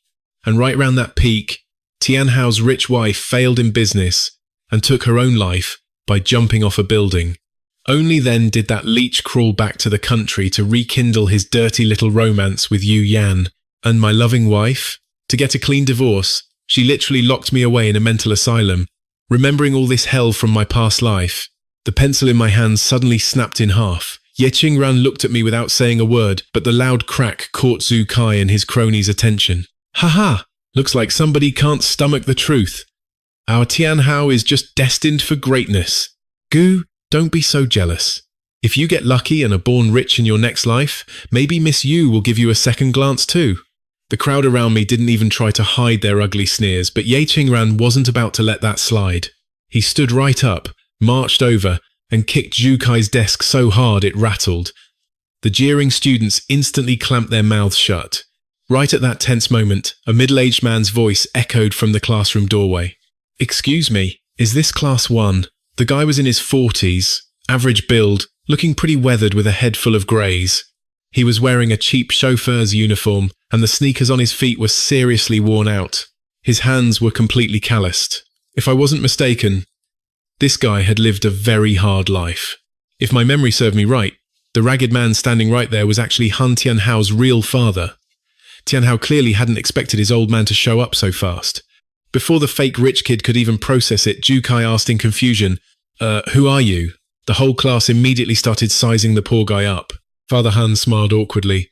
I'm Han, he's our family's driver! Tianhao blurted out in absolute panic. He frantically rushed over to his dad. Ignoring the old man's heartbroken, bewildered stare, Tianhao lied. My dad is super busy and didn't have time, so he sent our driver instead. Oh, so it's just the Han family driver. I was going to say, CEO Han wouldn't be caught dead in those clothes. Makes total sense. Yeah, Tianhao's dad is the CEO of the Han Group. The man is juggling a million things every single day. How could a big shot like him find time for a school visit? Zhu Kai and the others kept chiming in, forcing Tianhao to force out the most awkward, strained smile. Standing right beside him, Father Han fully realized his own flesh and blood was talking big, pretending to be some wealthy young master. The old man gently tugged at his son's sleeve. Tianhao, how could you? How dare I? Who gave you permission to call me by my first name? Tianhao exploded. You're nothing but a lowly driver for my family. Disrespect me again, and I'll have you thrown out on the street. Zhu Kai jumped in. Exactly. A trashy driver actually dares to put his dirty hands on the boss's son. Know your place, old man. Father Han's face instantly drained of colour, twisting in humiliation. Tianhao was sweating bullets, absolutely terrified that if they stayed even a second longer, his pathetic charade would be blown wide open. Terrified of being exposed as a fraud instead of a rich heir, he forcefully started shoving his own father out the door. The teacher is waiting for you in the office. Now hurry up and get out of here. Looking at the pure panic on his son's face, the old man knew Tianhao was scared to death of his classmates finding out the truth. Even though his heart was shattered by his son's vile behaviour, he wanted to protect the boy. So, he just swallowed his pride, gave a subservient bow, and shuffled away. Zhu Kai scoffed, clearly dissatisfied. Bro, this driver of yours seriously doesn't know the rules. He probably thinks that just because he's chauffeured your family around for years, he can throw his weight around like he owns the place. Hearing the venomous whispers and blatant disgust the other students threw at his own father, Han Tianhao could only plaster on the most agonizingly awkward smile. Meanwhile, I just sat there pretending to grind through my math problems, but I absolutely couldn't wipe the malicious grin off my face. I was front row for the best show in town. What the heck are you grinning at? Someone snapped. Oh, nothing. It's just hilarious, I brushed them off. What's so funny about it?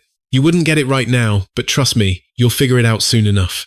Watching the sheer panic wash over Han Tianhao's face as he scrambled to keep his pathetic lies from unraveling, man, the satisfaction I felt was totally unmatched. I honestly couldn't wait to see how our fake golden boy was going to clean up this absolute train wreck once his web of lies finally blew up in his face. Half an hour ticked by. Finally, Father Han stormed out of the teacher's office, his face practically pitch black with rage. The second Han Tianhao saw his dad's murderous look, all the colour drained from his face, but his idiot cronies, like Zhu Kai, were still hovering right over his shoulder. Han Tianhao had to bite the bullet and force himself to play it cool. He swaggered up to his dad and muttered, "Are you done talking in there? If you're finished, hurry up and get out of here." You could practically smell the desperation on him. He just wanted his dad gone before the truth spilled out. But of course, his clueless lackey Zhu Kai chose that exact moment to step right up to the plate. Like a total idiot, Zhu Kai actually decided this was his time to shine. Listen up, Uncle Driver. Our boy Tianhao just had one bad test. When you report back to your boss, you better know exactly what to say, got it? Father Han just stood there, dead, silent, and fuming. Zhu Kai, thinking the driver was just being stubborn and ungrateful, immediately doubled down. Miss Yi specifically ordered us to look out for Tianhao. If you even dare breathe a single word of this to his family, not only will we make your life a living hell, but Miss Yi won't let you off the hook either. Zhu Kai looked incredibly smug, clearly thinking he'd just delivered the most badass threat ever. Back in my seat, I was biting my lips so hard I almost bled just to keep from bursting into hysterical laughter. Oh, this was absolute gold. Not only had his grades totally tanked and his parent gotten dragged into school, but Tianhao was now forced to just choke down the misery in absolute silence. Panicking, he desperately shoved his dad toward the door. All right, I'm in a huge hurry to get home. Just go grab the car already." But Father Han had officially reached his boiling point. He violently shoved Han Tianhao off of him, raised his hand high, and delivered a brutal, ringing slap. Smack! The blow hit so damn hard that half of Tianhao's face instantly swelled up, burning fiery red. Zhu Kai completely lost his mind. "Are you freaking crazy? Our Tianhao is a high-class young master, and you're nothing but a lowly driver. Who the hell gave you the guts to lay a finger on him? Father Han exploded. Because I am his enough, Tianhao screamed, cutting him off. Caught totally off guard by the interruption and shove, Father Han stumbled back a few steps. Han Tianhao arrogantly tilted his chin up, glaring at his dad with a dangerously threatening tone. This is a school, Tianhao hissed. You actually have the nerve to lay a hand on me right in front of all my classmates? Look, I know my dad gave you the green light to keep me in line, but at the end of the day, you're still just a pathetic driver for our Han family. Don't ever think you actually have the right to teach me a lesson. I know my dad gave you the authority to discipline me, but let's get one thing straight. You're still just a hired driver for our Han family.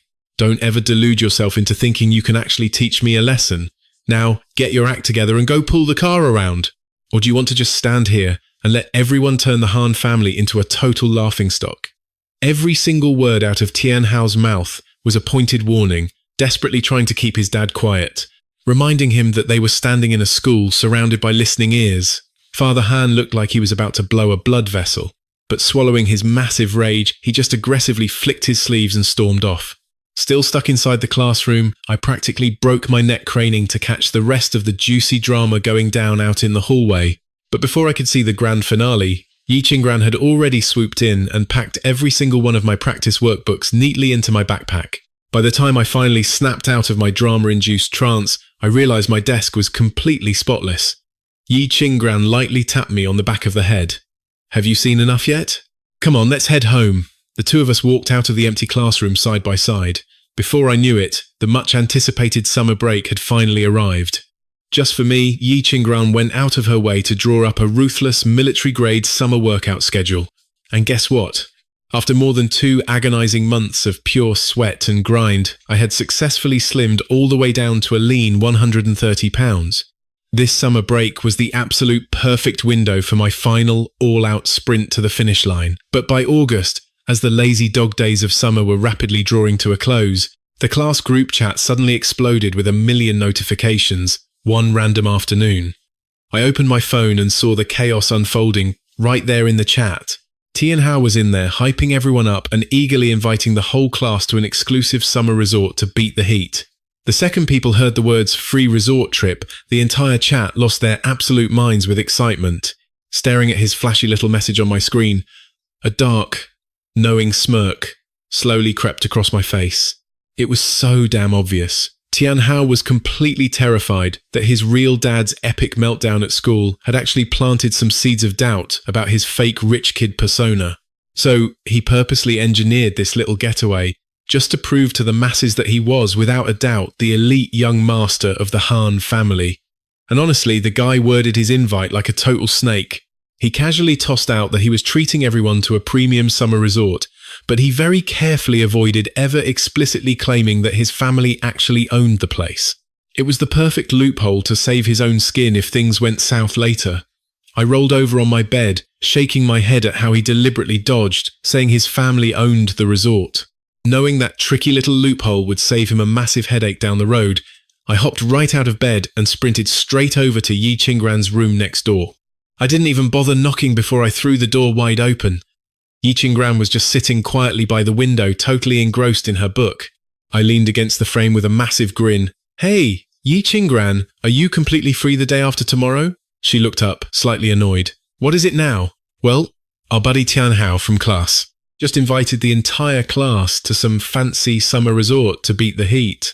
Do you want to tag along with me?" But the absolute second she heard Tianhao's name, the soft smile on Yi Qinggran's face instantly vanished into thin air. "I'm definitely not going," she said coldly. "Wait, seriously? You're really not going?" I asked, completely shocked. "Oh, it's going to be one hell of a show," I smirked. "I'm not even in Class A, so you go on ahead. Just be careful out there." Seeing that Yi Qinggran wasn't interested, I didn't push it. Just as I turned to leave, Yi Qinggran suddenly spoke up. "Give me the address." "Did you change your mind?" I asked. "No," he replied flatly. "But if it gets too late, I'll have Uncle Lee pick you up." Hearing that, I just nodded. "All right, got it." Honestly, I wanted to drag Yi Qinggran along to watch the drama unfold, but I really didn't expect him to have zero interest in it. I guess I'll just have to enjoy the show all by myself. Soon enough, the day of the big party arrived. The so-called summer resort was tucked away in the mountains on the outskirts of the city. They called it a resort, but let's be real, it was just a massive, ridiculously expensive villa with a huge courtyard. By the time I pulled up, all my other classmates had already arrived. Han Tianhao was lounging around in expensive casual wear, strutting about like he owned the place full-time as he ushered the students into the living room. "Take a seat, everyone. Make yourselves at home." For Zhao Kai and the rest of his crew, it was their first time stepping foot in a mansion this massive. They were literally too stunned to speak. "Man, Tianhao, your house is freaking huge." "Yeah, dude, do you guys seriously not live here all the time?" "This is just way too luxurious." Everyone gasped in sheer amazement. Even though a lot of the kids in Class A came from loaded families, the best they had were high-end apartments or tiny suburban homes. Compared to the Han family's immense wealth, they were still leagues behind. Han Tianhao just smirked, soaking in the praise without saying a word. Someone suddenly chimed in, "Oh right, Tianhao, where's Miss Ye?" "Yeah, why didn't Miss Ye come with you?" Han Tianhao shoved his hands into his pockets, acting entirely too cool. "Ye Yishan will be here in a bit. Let's just chill for now." "Wait, is everyone here? I feel like we're missing somebody." "Are you talking about Guyu?" "Yeah, Guyu hasn't shown up yet. He probably doesn't have the guts to show his face." "Well, not necessarily. That loser has had a crush on Miss Ye for 2 straight years. How could he possibly pass up? Any chance to get close to her?" The mocking laughter directed at me echoed all throughout the room. Just then, the heavy courtyard doorbell rang. Zhao Kai was the first one to jump up. "That must be Miss Ye, I'll get the door." He scrambled to open the door, but the second he swung it open, he was met with an incredibly handsome guy radiating absolute confidence. Zhao Kai froze in his tracks. Who the hell are you?" "It's me, Guyu," I replied calmly. Recognizing my voice, Han Tianhao strutted over. "Zhao Kai, what's taking you so long?" Even though Zhao Kai was his best friend, Tianhao was secretly paranoid his buddy might try to steal his girl. But when Han Tianhao actually walked over and looked up at my newly chiseled face, he completely froze. For a solid second, he didn't even recognize the person standing right in front of him. I broke the silence first, flashing a smirk. "Tianhao, did you forget me already?" Staring at me standing there, the arrogant smirk on Tianhao's face instantly shattered. I peeked past him into the house. "What's wrong? Am I not welcome inside?" Seeing that neither Tianhao nor Zhao Kai could form a coherent word, I just took it upon myself to roll my suitcase right in. By the time those two finally snapped out of their daze, I had already confidently strolled into the center of the living room. The girls from my class were busy laughing and gossiping, but when they looked up and saw a gorgeous guy rolling a suitcase in, half of them were left completely dumbstruck. Since when did their class have such a painfully good-looking guy? Han Tianhao desperately chased after me. "Guyu?" Hearing Han Tianhao call this stunning guy by that name, someone yelled out in absolute shock. "Wait, you're telling me this is Guyu? Are you freaking kidding me? How could that possibly be Guyu?" At first, not a single one of my classmates believed it.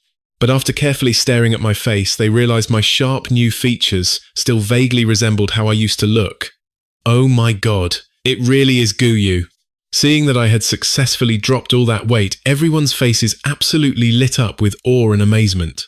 The only person in the room with a bitter, ugly expression was Han Tianhao. He never expected that in just one single summer break, I would manage to completely transform myself.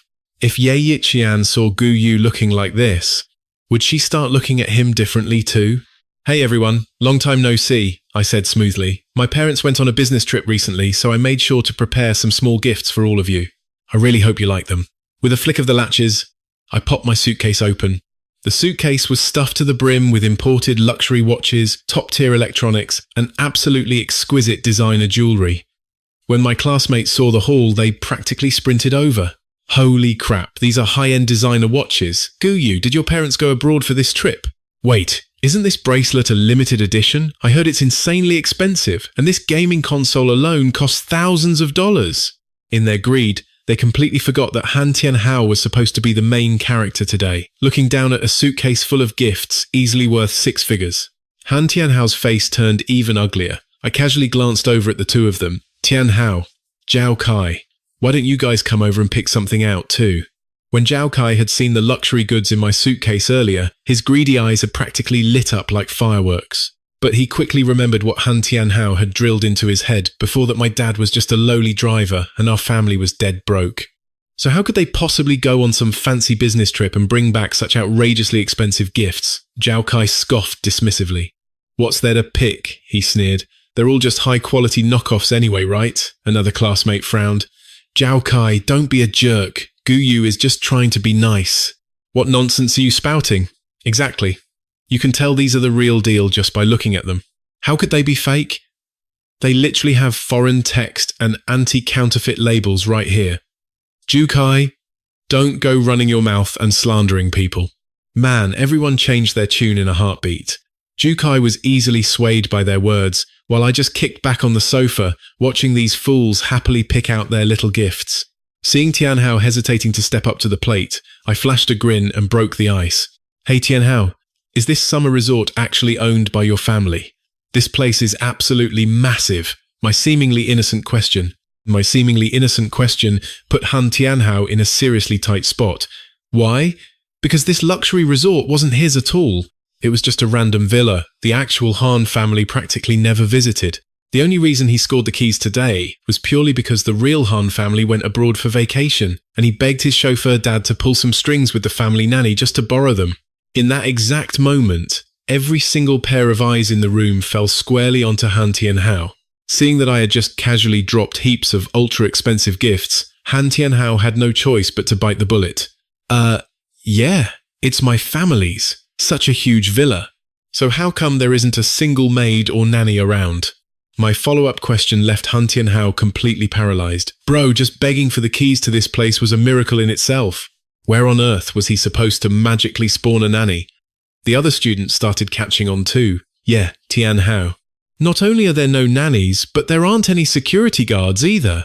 Who usually takes care of a massive estate like this? Han Tianhao scrambled for an excuse. Oh, that's because you guys were coming over to hang out. So I sent the staff home for the day. I was afraid they'd ruin the vibe for us. Seeing that Han Tianhao pulled a decent excuse out of thin air, I faked a troubled frown and said, but we're all absolutely starving. If there's no staff around, who's going to cook for us? He puffed up his chest. I will personally cook for everyone, of course. Tianhao was actually pretty damn confident in his cooking skills. Seeing no one object, I smirked and kept laying the trap. Wow, Tianhao cooking for us personally? That couldn't be more perfect. I always heard that for a massive empire like the Han family, daily life must be insanely extravagant. You guys probably feast on sea cucumbers every single day, right alongside abalone, imported Wagyu beef, and fine foie gras. Man, I have been dying to try high-class food like that for ages. Tianhao, we came all this way just for you. You must have prepared all of that premium stuff for us, right? Sea cucumbers, abalone, Wagyu, and foie gras. Where the hell am I supposed to get all that? Before Tianhao could even spit out a defense, the other classmates jumped right on the bandwagon. Yeah, Tianhao went out of his way to prep so many sweet little gifts for us. We totally want a taste of those exotic rich kid delicacies too. Come on, don't tell me you're being stingy now. Another guy scoffed. What nonsense are you spouting? Tianhao is the eldest young master of the mighty Han family. It's literally just one meal. How could a guy like him possibly be cheap about it? It's not like top-tier ingredients are rare to him, right? Hearing this, Han Tianhao's face went completely ghostly pale. The dude had only prepped some cheap meat skewers for this trip, planning a basic outdoor charcoal barbecue tonight. But now that I had hyped his billionaire status up to the absolute moon, how the hell was he supposed to backpedal out of this one?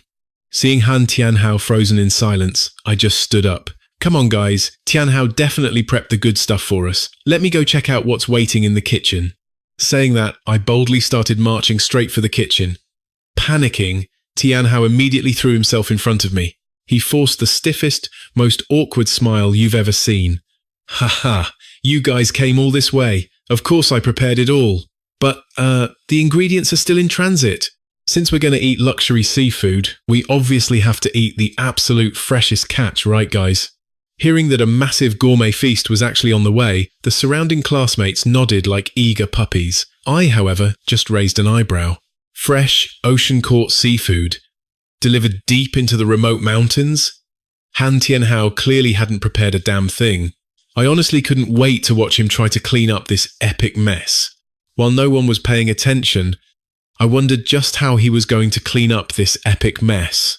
Slipping away when he thought no one was looking, Han Tianhao snuck out to the yard and frantically dialed Yuan's number. On the other end, Yuan sounded more than a little annoyed. "What is it?" Yuan snapped. Tianhao whispered desperately, "Yuan, when you head over here later, could you please pick up some abalone, sea cucumbers, and high-end stuff like that?" "Abalone and sea cucumbers?" Yuan barked. "Didn't you already prepare the damn groceries?" Everyone suddenly threw a fit, saying they wanted to eat abalone, sea cucumbers, imported wagyu, and foie gras. "I have no idea where to even find that stuff." Yuan fell dead silent for a heavy moment. "Fine, I will figure something out." A massive flash of relief crossed Tianhao's eyes. "Oh, thank you, Yuan. If it weren't for you, I seriously wouldn't know what to do." Han Tianhao was so obsessively focused on saving face in front of his classmates that he completely missed the dark, abnormal tone in Yuan's voice. Standing just a few feet away, I casually leaned against the doorframe, watching Han Tianhao beg Yuan in the yard. I couldn't help but raise an eyebrow and let out a dark smirk. Seriously? I thought this faker had actually come up with a brilliant master plan. Turns out he was just shamelessly begging his sugar daddy for a lifeline. But oh, things are very different now. With the Gu family ruthlessly pulling all their investments, the Ye family is literally on the verge of total collapse. They don't have a single red cent left to fund Yuan's pathetic sugar daddy game with Han Tianhao. Right on cue, my phone rang. Catching the caller ID, a knowing smirk crept onto my face. Looks like even God was on my side today. I picked up. "Xiao Yu, do you have some time today?" It was Auntie Ye. "Sure," I replied casually. "Did you need something?" "Oh, Auntie just misses you. I'd love to treat you to a nice meal today. Do you think you could come over and hang out with us for a bit?" Hearing Mother Yi repeat, "I really want to treat you to a meal today. Won't you come over and hang out for a bit?" Listening to that desperate, sugar-coated tone, I immediately knew exactly what this old fox was scheming. I shot a sideways glance at Han Tianhao, who was still standing in the yard like an idiot, waiting for Yuyan. "Is Yuyan there too?" I asked. "Of course she is. Yuyan misses you terribly too. She knows she offended you before, and she's been feeling just awful about it. Come over today, and Auntie will make her apologize properly." "Oh? Is that so?" I hummed. "All right then. See you in a bit," she said. "Yeah, see you," I replied. "Oh wait, I actually have some things to take care of tonight. Let's just do lunch. I can head over right now." "What's wrong, Auntie? Is this a bad time?" No, not at all. It's no trouble whatsoever. Auntie will get into the kitchen and start cooking for you right this second." "Okay." I hung up the phone, completely unable to hold back a cold, mocking sneer. That future mother-in-law of mine had always been a greedy snake, constantly playing her petty little mind games. To call me over in such a frantic rush, something massive must have hit the Ye family. But I wasn't in any hurry. I just turned around and strolled right back into the living room. Seeing that it was almost 12 o'clock, everyone's stomachs were starting to rumble. Tianhao was still staring eagerly out the window, desperately waiting for Yuyan to deliver his precious ingredients. Finally, someone couldn't take it anymore and spoke up. "Tianhao, man, I am starving to death over here. When are we finally going to eat? Yeah, it's almost noon. Are we actually getting that massive feast or what?" As the crowd around him started whining and complaining, Han Tianhao hurriedly tried to do damage control. "Soon. It'll be here soon. It's definitely on the way. Let me call and check again." He whipped out his phone and frantically dialed Yuyan's number, but the line just kept returning a busy signal. No one was picking up at all. Seeing his calls ignored, Han Tianhao's face darkened with embarrassment. Watching Tianhao's expression completely sour, I figured the timing was absolutely perfect. So, I stood up with a lazy smile. "Looks like she's not showing up, huh? Well, I've got some business to handle at home, so I'll be taking off. You guys have fun." My casual exit instantly made the other students restless and seriously agitated. They had been sitting there for hours and hadn't even been offered a single sip of hot tea. Han Tianhao tried to stammer out a reason to stop me, but I had already grabbed my suitcase. I gave the starving classmates a quick wave goodbye. But right at that moment, a sleek luxury car pulled up right outside the door. Everyone's eyes lit up, thinking their lunch had finally arrived. But to their absolute shock, the person who stepped out of the car was Ye Qinggran. Holding a delicate parasol under the bright sunlight, Qinggran walked straight up to me. Standing side by side, we looked like the absolute perfect power couple. The classmates all craned their necks, eyes wide with disbelief. Why would Ye Qingran come to pick up Guyu in person? Wait, are they dating? I don't know, but looking at Guyu's background now, there is absolutely no way he's just some poor charity case. How can he be poor? That watch he just casually gave away was worth 5 figures. Come on. The students' frantic whispers rose and fell in waves. This time even Joe Kai was starting to seriously doubt my identity. Guys, I really feel like Guyu isn't just some driver's kid. Tianhao, is it possible you completely got it wrong? Yeah, I mean, looking closely at Guyu, he's actually really handsome now that he's lost weight. What do you mean pretty handsome? The guy is drop-dead gorgeous. Hearing the classmates gush over me made Han Tianhao feel a bitter, burning rage. He glared down at his phone, completely clueless as to why Yuyan was ghosting his calls. But what he didn't know was that at this exact moment, back inside the extravagant Ye family mansion, Yuyan was slumped in the living room, staring nervously at her phone on the coffee table. While Han Tianhao was totally clueless, Yuyan was still frozen, anxiously watching her screen. Meanwhile, Mother Ye had lost count of how many times she had desperately reheated the feast. She glared at her daughter with a frosty expression. When Guyu gets here later, you had better fix that nasty attitude of yours. Only a man like Guyu is fit to be the son-in-law of our Ye family. Mother Ye snatched Yuyan's phone right off the table. She shot a fierce glare at the spread of premium lobsters, abalone, and sea cucumbers that Yuyan had secretly tried to sneak out of the house. You better break up with that pathetic little toy boy of yours, and fast, she ordered coldly. Hearing this, Yuyan's face instantly darkened. Don't you dare talk about him like that, Yuyan snapped. What good boy? Her mother spat back. He just sees our family's money and is desperately trying to climb the social ladder. I have seen plenty of parasitic men just like him. You are the only one foolish enough to fall for a scammer like that. Listen to me. Our family is already at an absolute dead end. With the Gu family pulling their investments, your father's business is on the brink of going under. If you want to keep living like the spoiled eldest daughter of this family, you better suck up to him properly. Marrying Guyu as soon as humanly possible is our only way out of this mess. Just as Mother Ye was furiously lecturing Yuyan, a sharp knock echoed from the door. Instantly, she adjusted her posture, plastered on a sickeningly bright smile, and hurried to answer it. But to her absolute shock, when she swung that door open, the person standing on her porch was not me, it was my father's secretary. You must be Mrs. Ye, he said coldly. I am so sorry, but our young master had a last-minute emergency come up and cannot make it. So, he specifically asked me to come over and let you know. What do you mean he cannot make it? Hearing that I was a total no-show, Yuyan's anger instantly exploded. We have been waiting here at the house for hours. What do you mean he cannot make it? Her blood boiled at the sheer disrespect. We have been sitting around waiting for hours. We have reheated the food 3 times. It is way past our agreed time, and he just sends a lackey to say he cannot make it. He is clearly just messing with us on purpose. Yuyan sprang to her feet and stormed right out of the Ye family home. Yuyan, where are you going? Get back here right now, but Yuyan completely ignored her mother. Instead, she threw herself into her car, slammed the gas pedal to the floor, and sped straight for the Gu family estate. Meanwhile, right at that exact moment, Ye Qingran and I were enjoying a peaceful lunch at home. Suddenly, Yuyan's furious shouts rang out from the front yard. Guyu, open this door. My parents were both at work, so it was just Ye Qingran and me in the house. I casually strolled over to the window and glanced down at the front of our villa, watching an absolutely furious Yuyan throw her tantrum. I could not help but raise an eyebrow and let out a dark smirk. I remembered all too clearly how things played out in my past life, back when the Ye family was still in power. My Gu family was the very first target they ruthlessly crushed, causing our entire business empire to plummet into ruin. Back then, my desperate parents tried to beg Yuyan for a meeting, only to be entirely shut out at her front door. Now, she was finally getting a bitter taste of the exact same contempt and humiliation they suffered. Guyu, I know you are in there. Open this door right now. Yuyan fumed, practically frothing at the mouth with rage. Meanwhile, back in the living room, Ye Qingran had already walked calmly to the landline and speed-dialed our estate security. Someone is causing a massive scene at our door. Please kick her out. She hung up the phone and casually sat right back down at the dining table. Sit down and eat, she told me.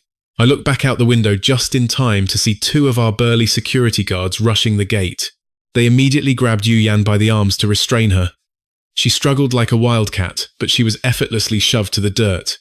The guards glared down at her impatiently.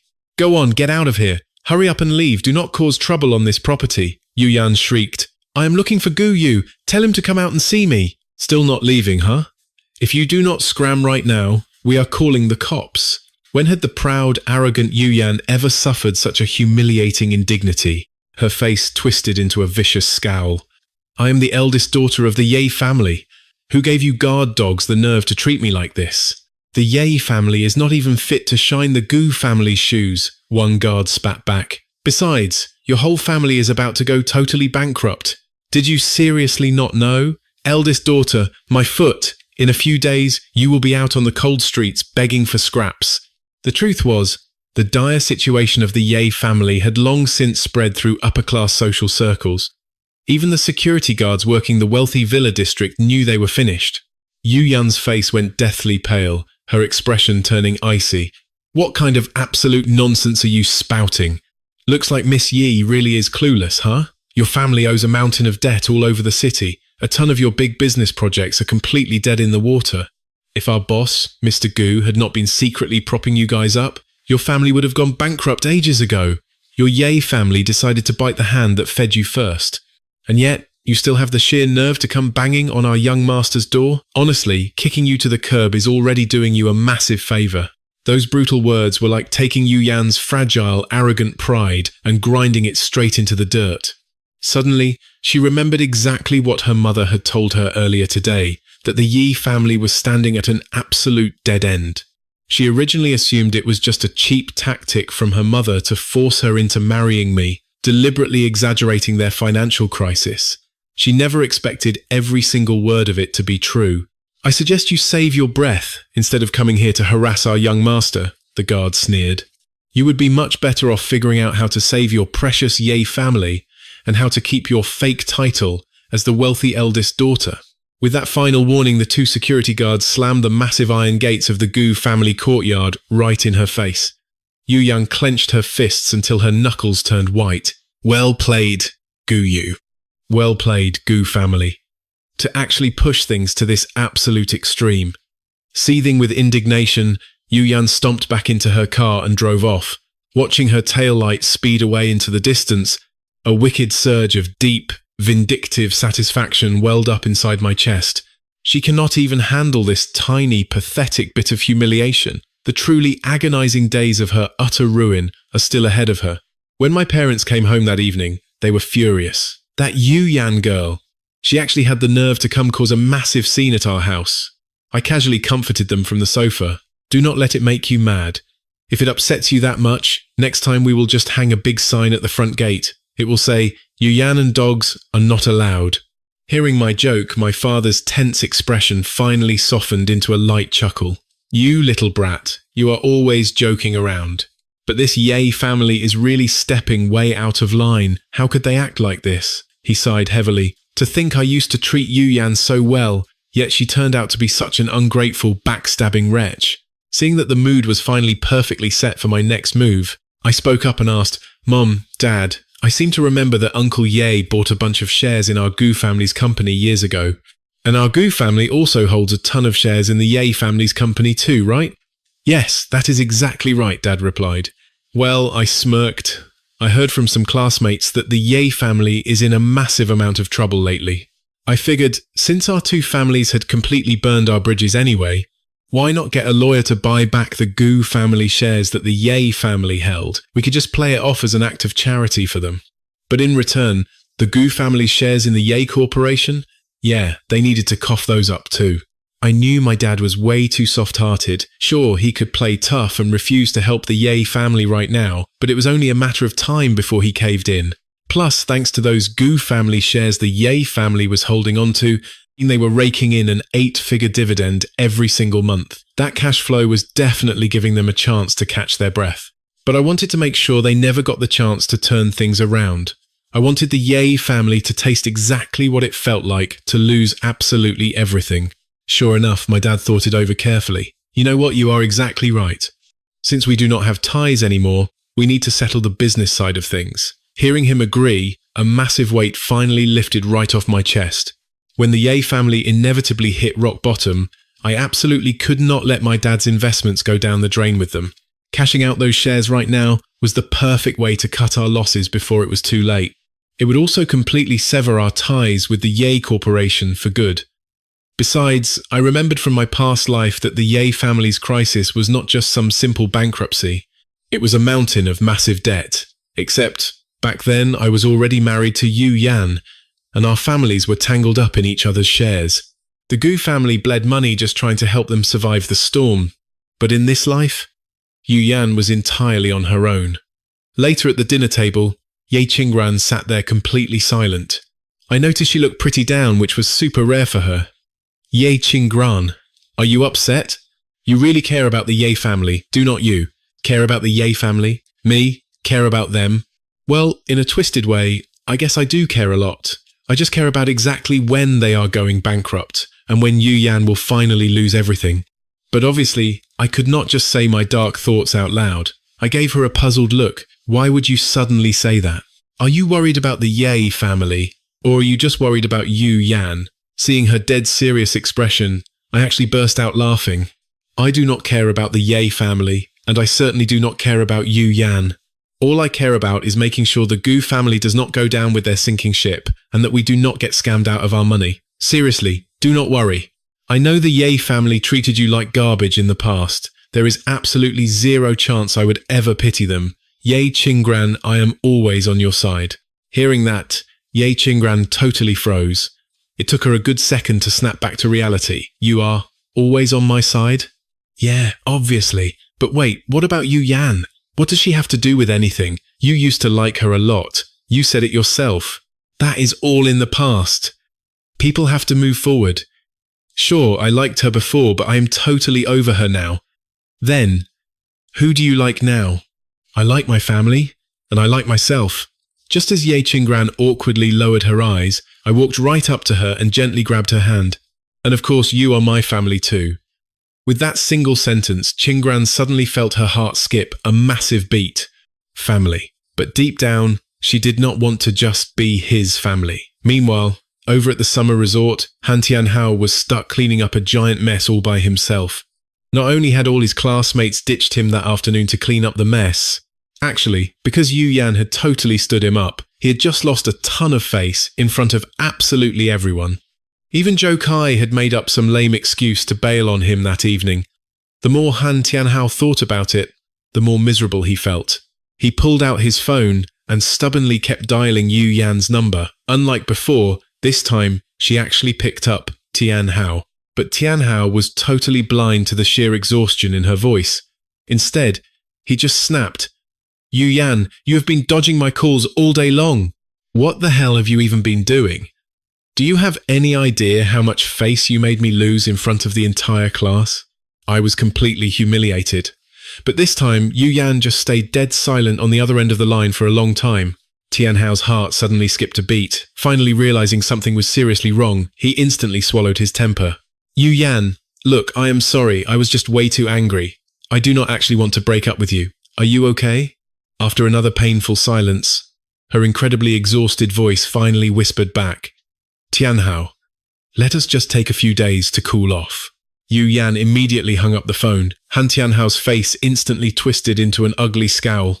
It had only been one single day. What the hell even happened? By the very next day, the explosive news that Yu Yan and Tianhao had gotten into a massive fight.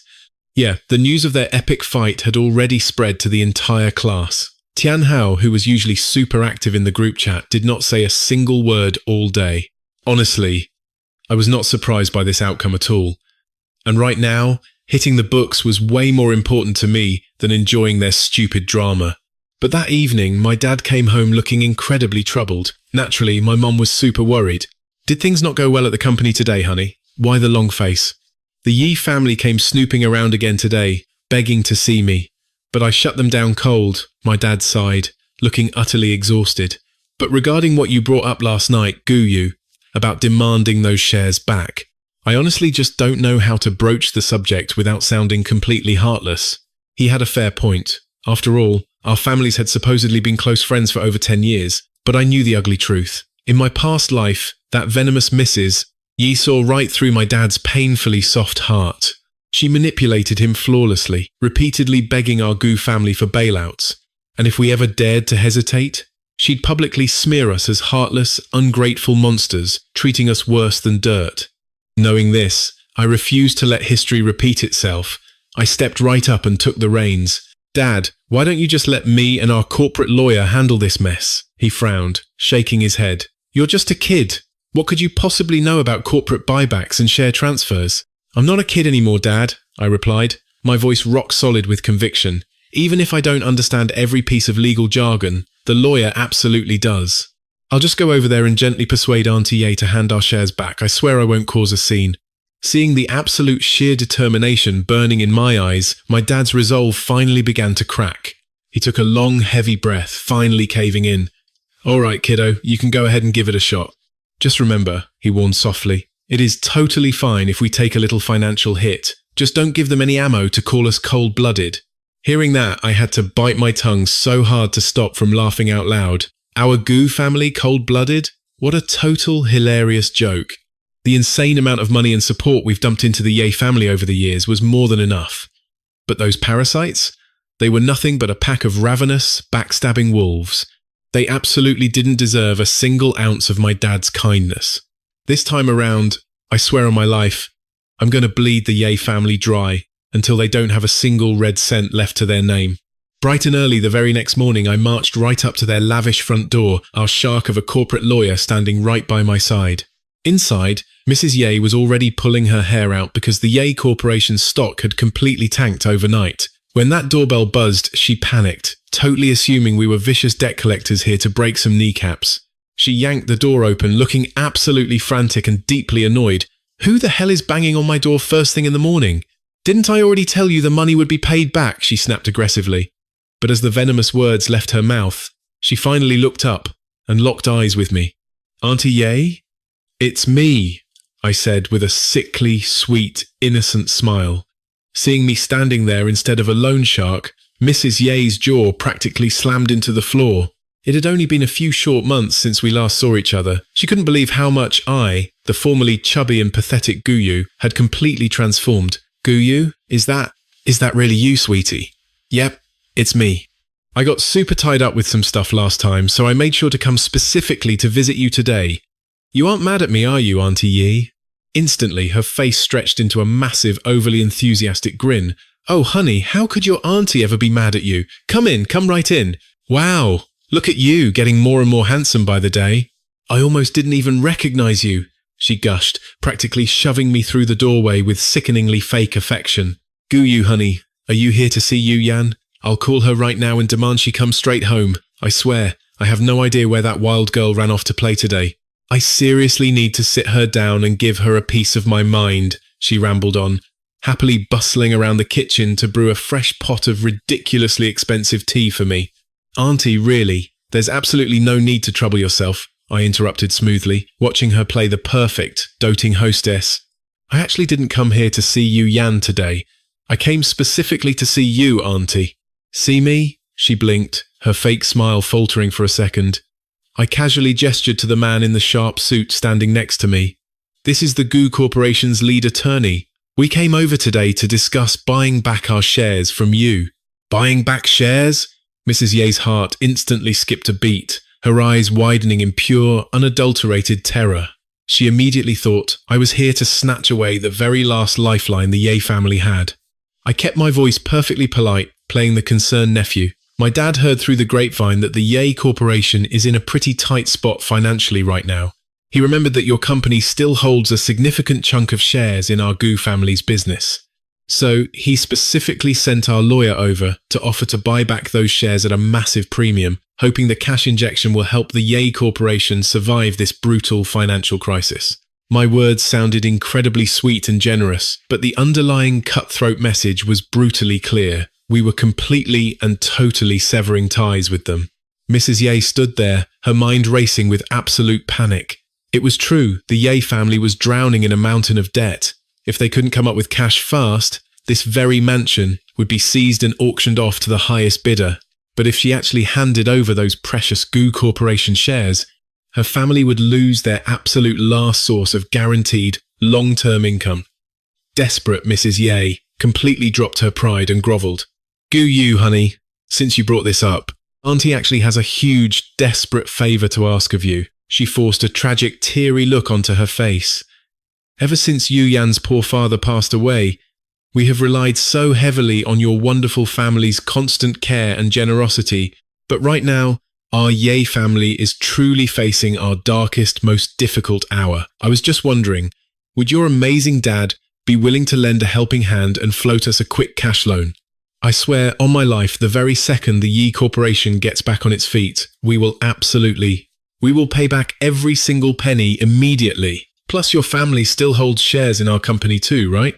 When we start making massive profits again, the dividend payouts for the Gu family will be bigger and better than ever before." Seeing her put on such a sickeningly desperate and supposedly sincere act, I had to suppress a vicious, brutal sneer.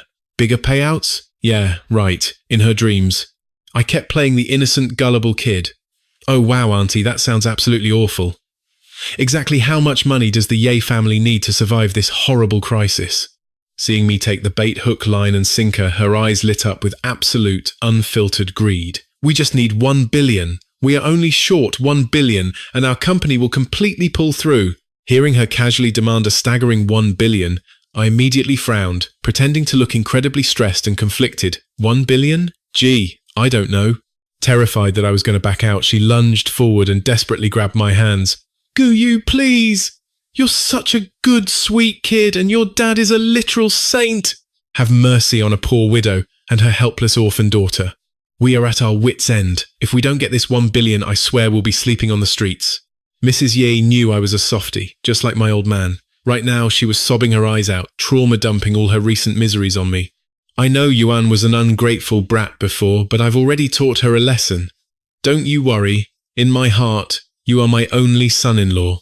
I promise you, once you and Yuan get married, you'll be like my own flesh and blood. The Ye and Gu families will always be one big happy family. Listening to her sickeningly sweet, nauseating garbage, I genuinely wanted to puke. I couldn't even pretend anymore and just ripped my hand away. "Auntie, we used to be family, right? There is no need for all that. But honestly, 1 billion is a massive chunk of change. Even though the Gu family has deep pockets, we can't just hand over 1 billion in cash right on the spot." Hearing this, Mrs. Ye completely panicked. "Huh? Then what are we supposed to do? If we don't get that 1 billion in the next few days, those ruthless debt collectors are going to seize our house and auction it off."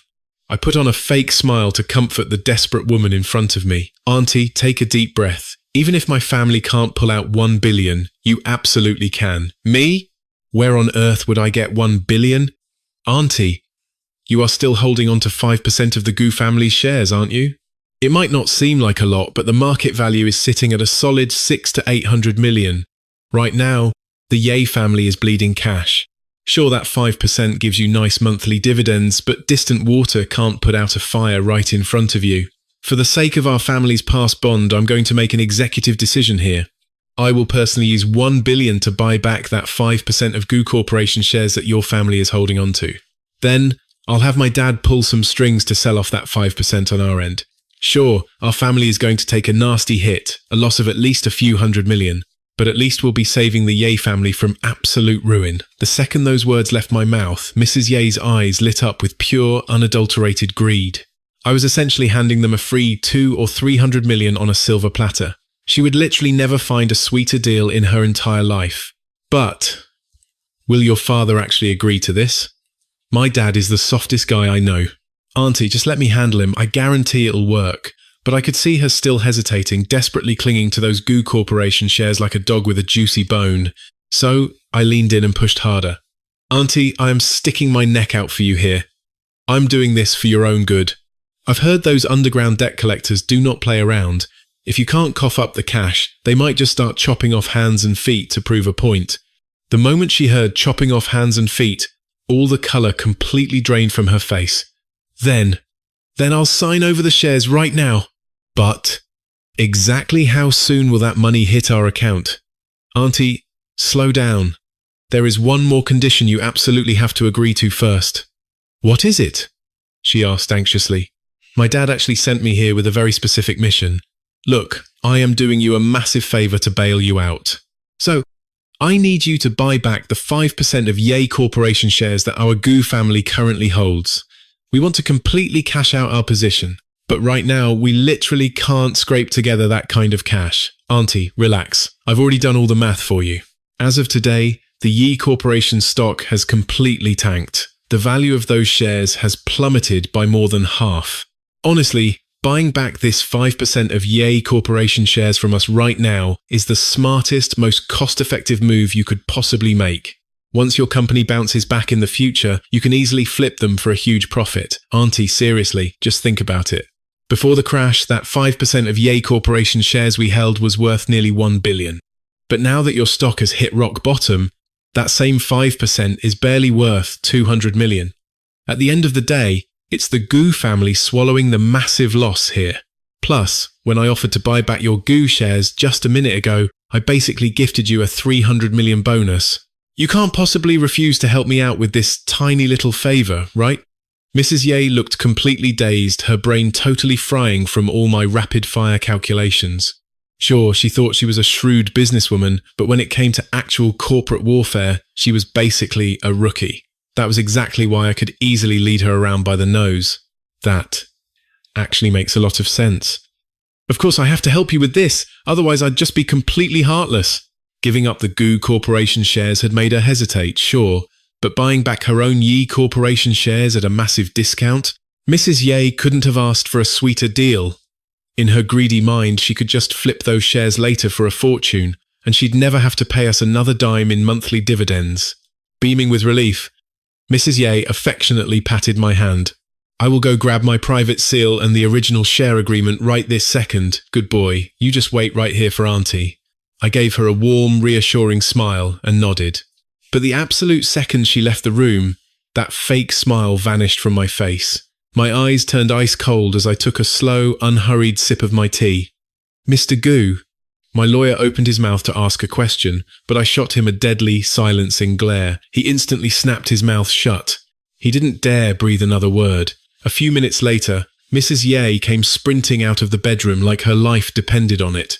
We swiftly finalized the contract, locking it in, and successfully retrieved the original share agreement between our two families.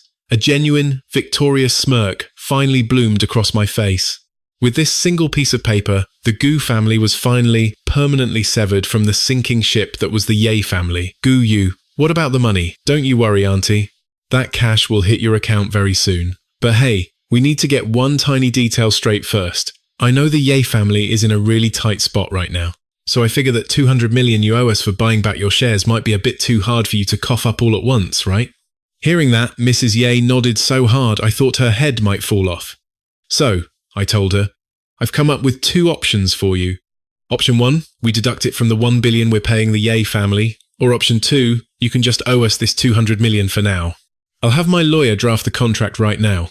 You just need to find some Yay Corporation assets of equal value to use as collateral. Collateral it is, she blurted out, choosing the second option with zero hesitation. Hook, line, and sinker. All right then, I smirked, glancing back at the lawyer holding his laptop. Lawyer Wang, is the contract drafted based on what we just agreed upon? It is completely ready, sir.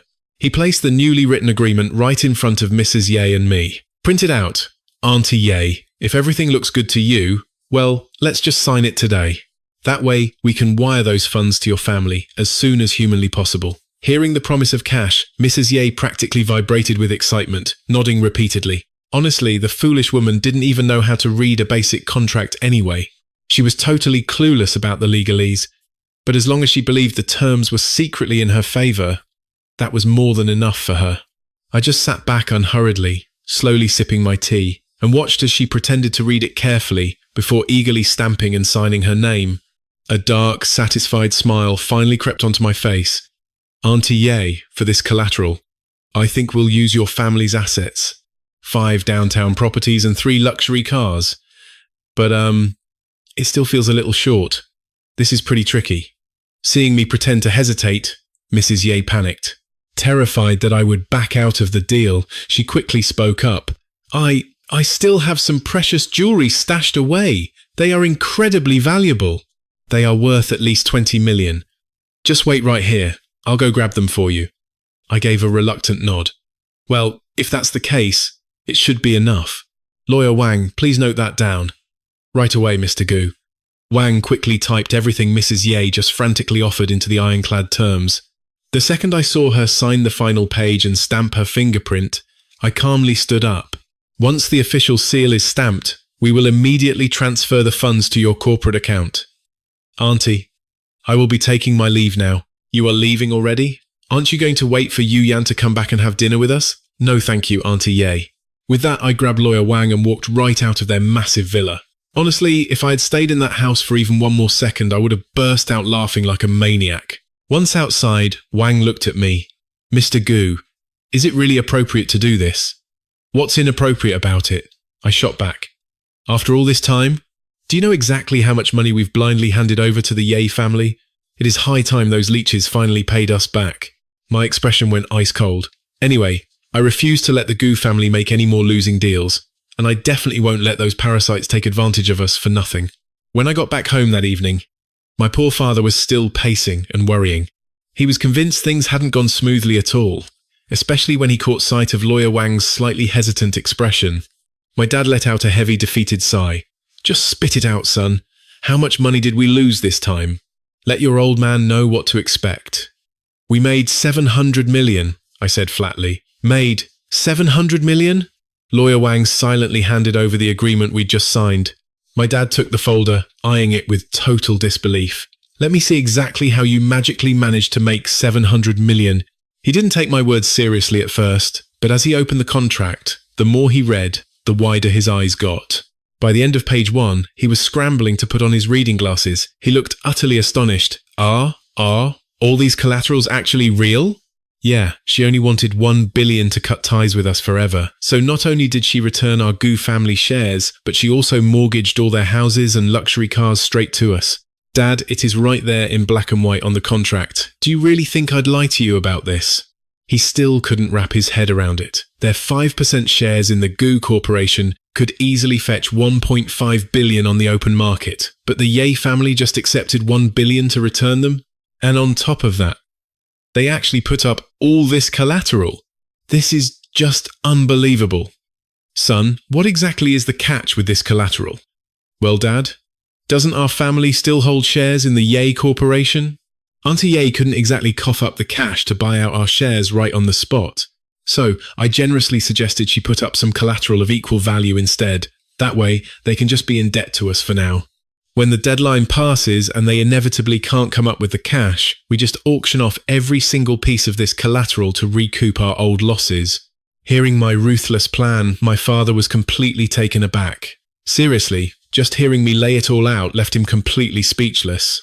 The money those leeches owed us before was backed by nothing more than a flimsy IOU without even a repayment date, all because Dad had been close friends with them for years. He'd never taken those IOUs too seriously. But over the past year or so, the Yi family had racked up a debt of tens of millions to us. And that pitiful widow and her kid always used their sob stories about having no liquid cash to just brush the debt off. Dad never in a million years expected that this time I would actually manipulate Mrs. Ye into signing an ironclad collateral contract. My mother, who had been listening from the side, finally spoke up. The Ye family's stock has completely plummeted. That 5% share isn't even worth that much money anymore. Why on earth would she sign over so much valuable collateral? Mom, I smiled coldly. The Ye family used to be a prominent household, right? Auntie Ye doesn't really understand high finance or economics. So, naturally, she is completely clueless about the current stock market bloodbath. I just buttered the Ye family up a bit, and Auntie Ye eagerly took the bait, but then came the hesitation. Isn't this a bit too harsh? What's harsh about it? I shot back. The Ye family has owed us an absolute fortune for over a year. That mother and daughter clearly have zero intention of paying it back today. Auntie Ye literally just flaunted her flashy jewellery right in my face. Those pieces alone are worth tens of millions. It is glaringly obvious they aren't broke. They just completely refuse to pay us. Besides, everyone knows the Yi family is drowning in debt right now. Us being willing to hand them cash to pay off those debts is already us going way beyond our moral duty. I looked my parents dead in the eye, my voice dropping dead serious. Mum, Dad, we should definitely value loyalty in business, sure.